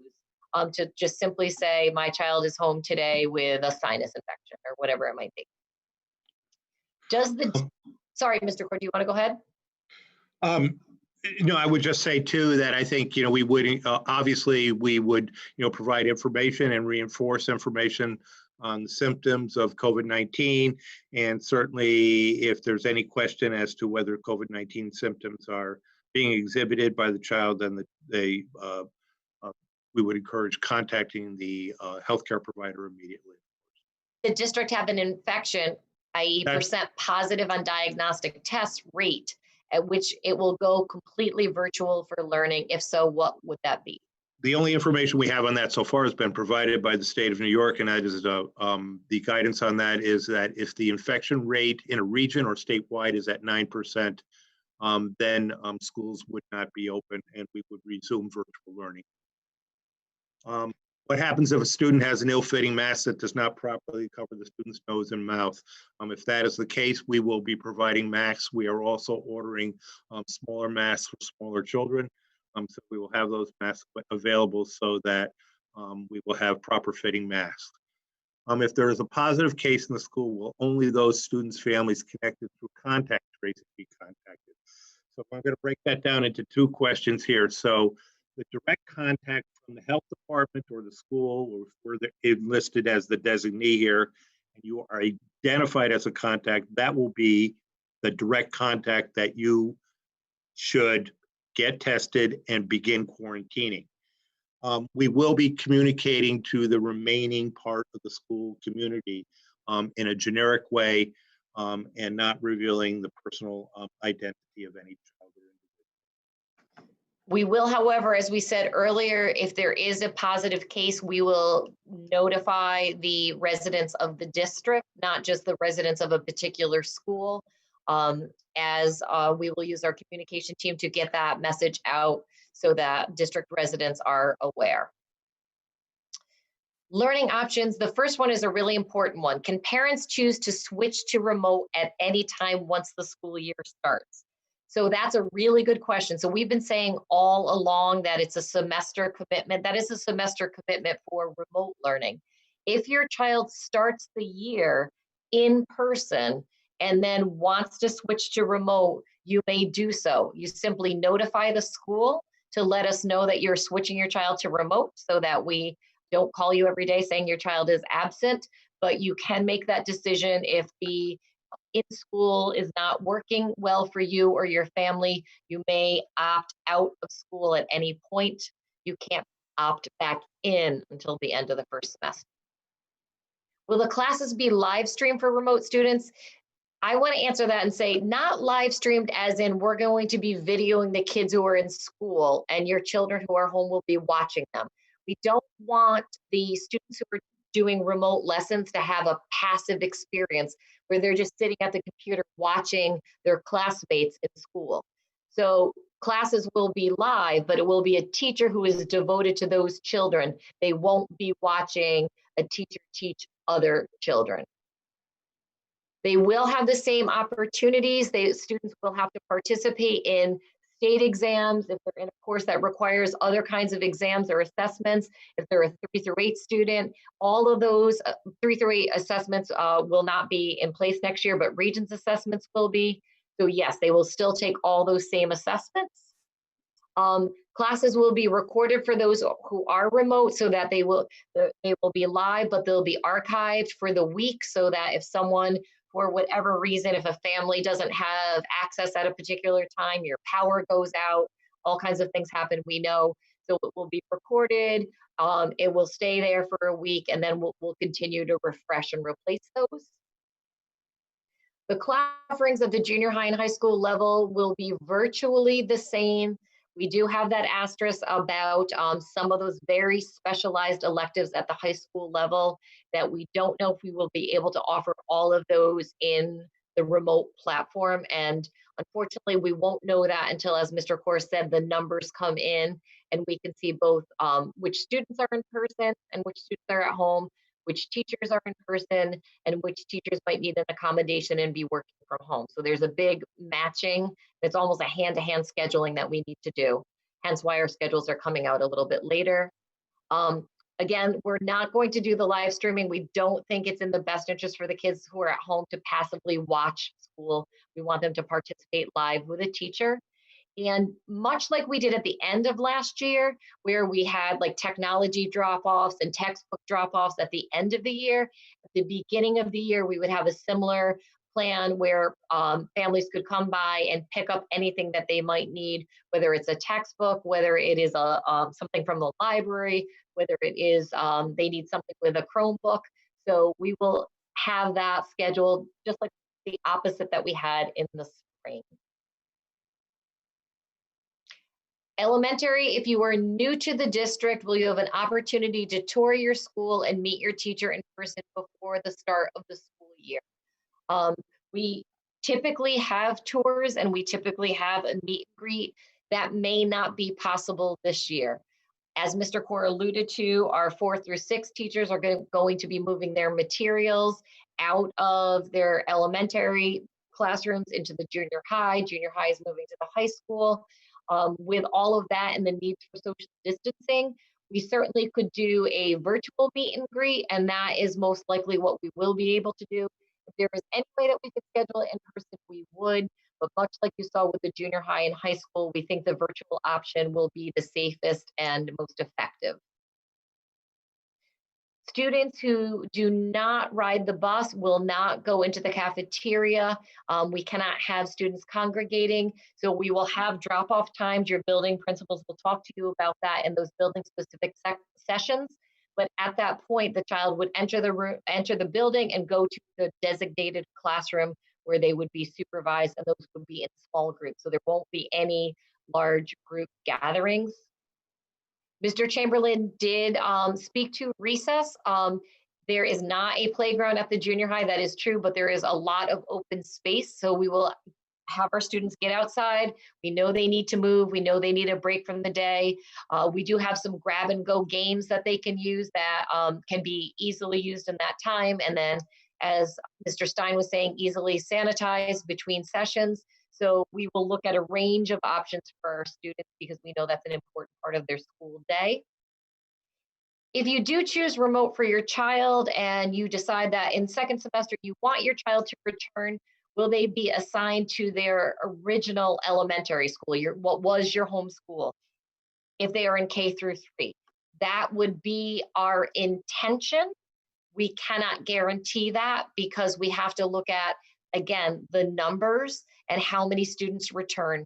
So if a whole group of students return to one building and suddenly those classes were going to go up to 25, we can't do that. We can't then ensure the social distancing that you would want for your child to be safe. So our goal would be to try to have them return to their home building, of course, but we cannot guarantee that depending on the numbers who choose to return mid-year. Junior high school, who will be overseeing grades 7 and 8. So you heard, maybe met for the first time, our high school administrative team. They will be in the building, but they will be working closely with our junior high administrative team. Their teachers will be the 7th and 8th grade teachers, but in terms of administrators, we're working right now on a plan for the coverage for our junior high school students. As both Mr. Thiel and Mr. Chamberlain said, and Mr. Murphy later, we are one community. We've been working together. We've been planning together, but we don't want to lose contact with our kids. The Panther Pride at Latham Ridge is real for Mr. Thiel's example. So when his students in grades 4 through 6 are in the junior high school building, he doesn't want to lose touch with them. The junior high administrators will not want to lose touch with their students in the high school, etc. So we will be working through that, but they will have a full staff of administrators in the building. In the high school, the 7th and 8th graders, they will have their core teachers coming into their cohorts with them. So students will stay, as Mr. Zadorian explained, and the teachers will come in. They will go as a cohort out to a specialized room, perhaps for a CTE class or an art class. So at those points, they will be moving, and we will enforce all social distancing and careful measures when they are moving from one classroom to the next. Will classrooms be cleaned in between periods? Who is cleaning? Classrooms are not cleaned in between all periods. Classrooms will be cleaned between the morning session and the afternoon session.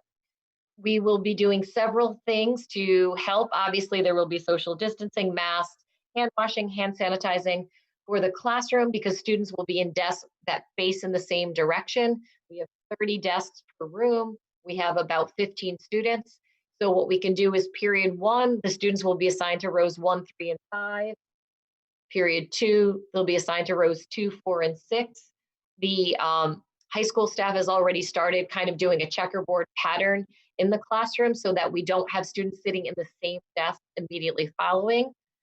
For students who are still uncomfortable, we will have coverings for the desk that they can pick up when they come in, so that they can pick up a covering that would go on top of the desk for the period, so they're not touching the desk if that's something that's a concern to them, and that they can take with them and then throw out at the end of the day or at the end of a period. Our high school schedule, this is probably the most frequently asked question about the high school schedule.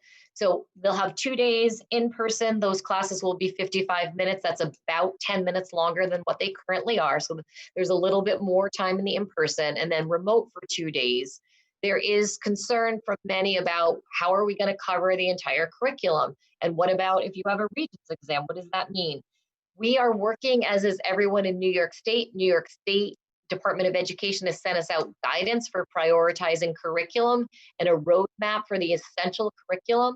We are fortunate in this district that in addition to all of the principals and supervisors you heard from tonight, we also have subject-specific supervisors in those courses that have Regents exams. So we have a math supervisor, we have a social studies, science, English. Those supervisors have been looking at exactly how we prioritize the standards, how we arrange our classes, and how we deliver the instruction. Like everyone else in New York State, I think our administrators have a really good head start on that. They've been working on that probably since we broke up in June, thinking about how we will deliver that if we have a shortened schedule. We will, again, we know that people are eager, but because of everything that Mr. Kaur explained with the balancing, schedules will be later this year. They will be the week of September 7th. It is simply because we heard from the governor just last week. It hasn't even been a week since he made his announcement. We needed to give you time to hear this full presentation before we could even ask you to complete a survey. The surveys aren't due till the 21st, so in case there are parents who weren't able to attend tonight, they can hear next Tuesday or next Thursday so that they're informed when they fill out their options. And so therefore, once we get that, that's when we have to start the massive scheduling process. So that is something, as Mrs. Fox says, usually takes 2 months. And we're now set to do that in 2 weeks. So we need the full 2 weeks. Please explain the thinking provided so little in-person time to high school students. One of the differences for our high school versus perhaps other high schools that you might be looking at in the area is because of the fact that we are a district that has incredible enrollment growth. We don't have extra room in our school buildings.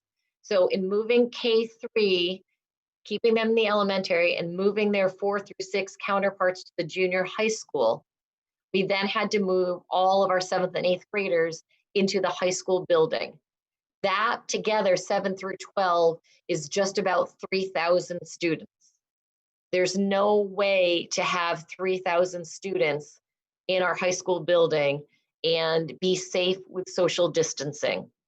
So we looked at several different models, and in order to find the best way that we could maximize in-person instruction for our youngest learners, because we realize that childcare is complicated if your first grader isn't going to school every day. We had to assign the buildings the way we did, and therefore, in order to split the day and do a split shift model so that we could bring our 7th and 8th graders in, as well as our 9th through 12th graders, who are a little bit more able as older students. We know it's not perfect, but a little bit more able to be independent and engage. They've been using Google Classroom for years now. That is the reason we had to schedule it the way we did. It is simply logistics. And as you heard the high school administrators say, we miss the kids desperately. We wish we could have them all in every day. Unfortunately, their safety is of utmost importance. And in order to do that, we have to be able to keep our classrooms limited to 15 students, keep our hallways limited. And the only model that we can come up with that best meets the needs of all of our students and allows us to use our faculty and staff so everyone can be taught by a North Colony teacher is the model that we are currently presenting.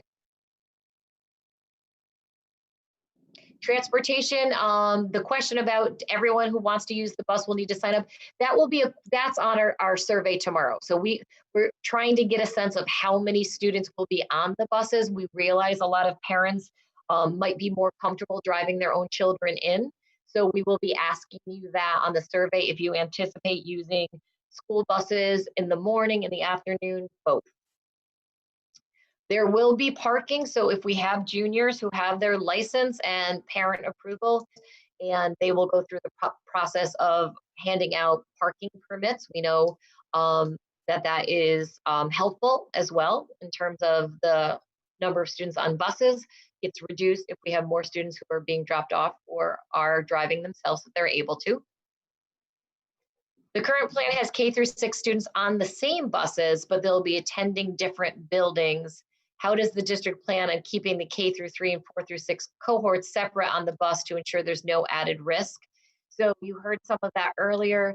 That is reducing to 1 child per seat unless they are siblings. And that is in addition to the 1 child per seat, that is also wearing the masks, keeping our buses at no greater than 50% capacity to ensure the social distancing guidelines. Extracurricular, this is also a very important question. Mrs. Sheeler alluded to this before. We know kids love sports. We love watching sports. We have had this model before. There was a previous time when, a long time ago, when the junior high didn't get out till late. Obviously, the high school is late at 4 o'clock. Well, games and practices start later. We will make those accommodations. We know sports are important to students, and Mr. Cord, Mr. Stein, our athletic director, have been talking, and we will make sure that our students are able to participate. Will a student who decides to go remote be able to participate in clubs and sports?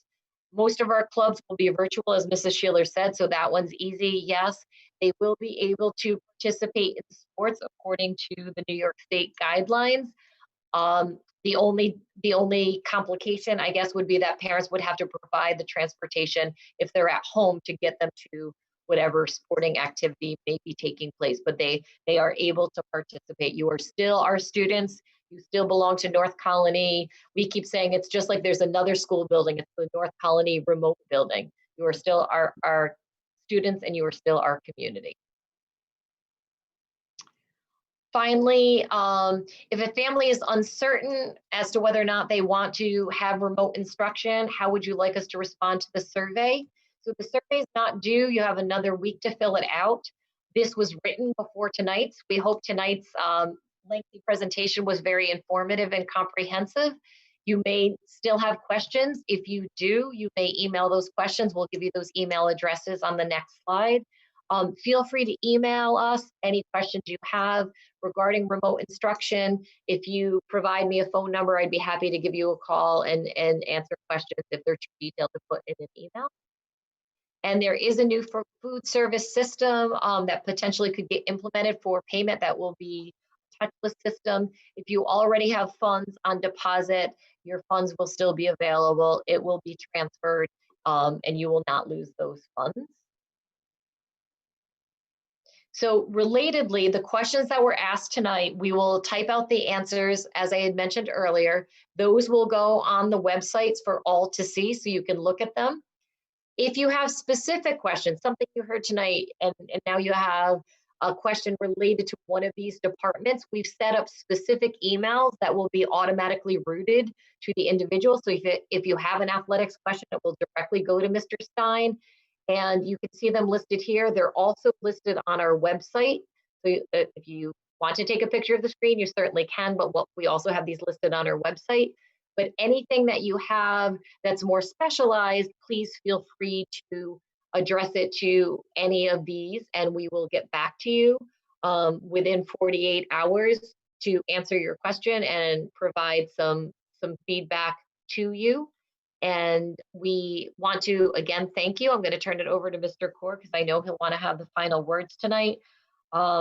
We appreciate everyone who joined us tonight. And we want to say that we know it's challenging, but we all love the work that we do. And we are proud to serve this community. And we will do everything possible to make sure that we have a wonderful educational experience for our students, whether they're with us or whether they're remote. We will do everything possible to keep our students and our employees safe. Mr. Kaur.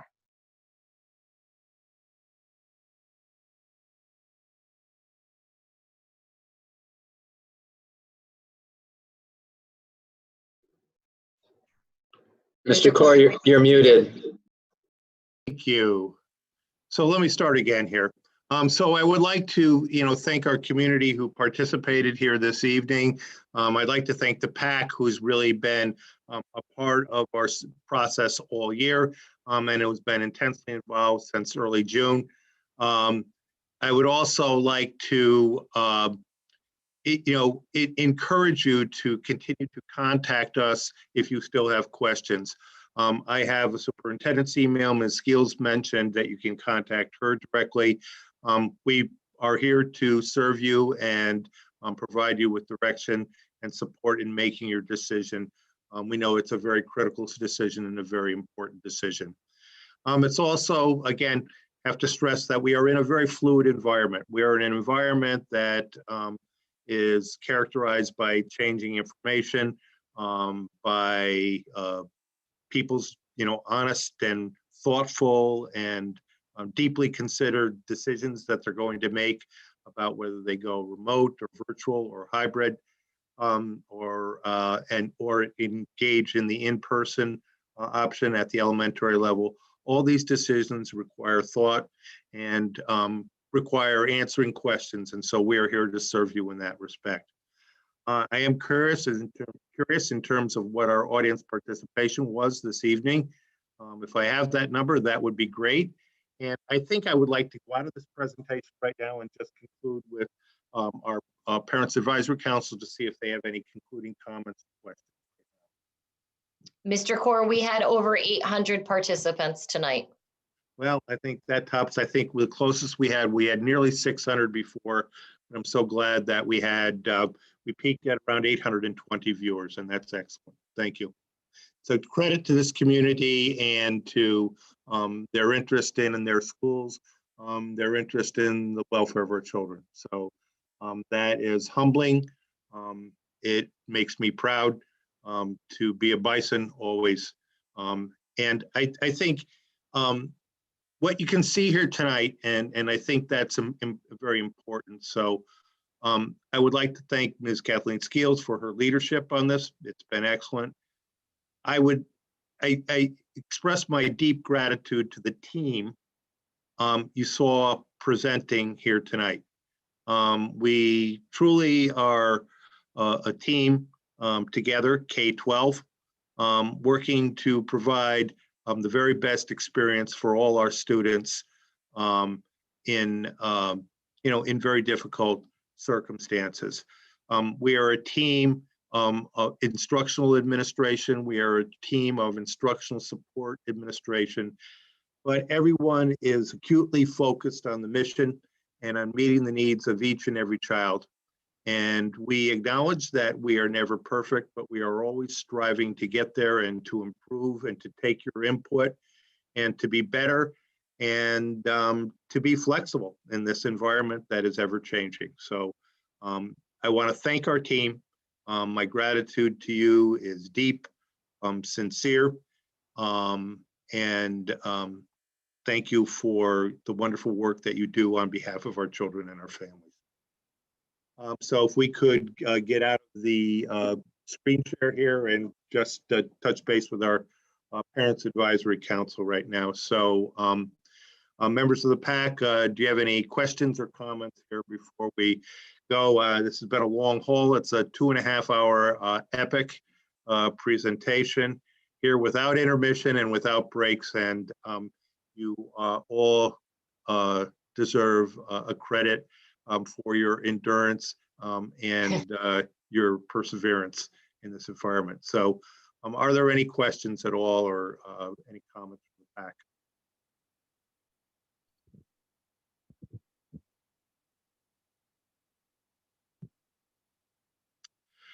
Okay, well, thank you all very much. It's always a pleasure.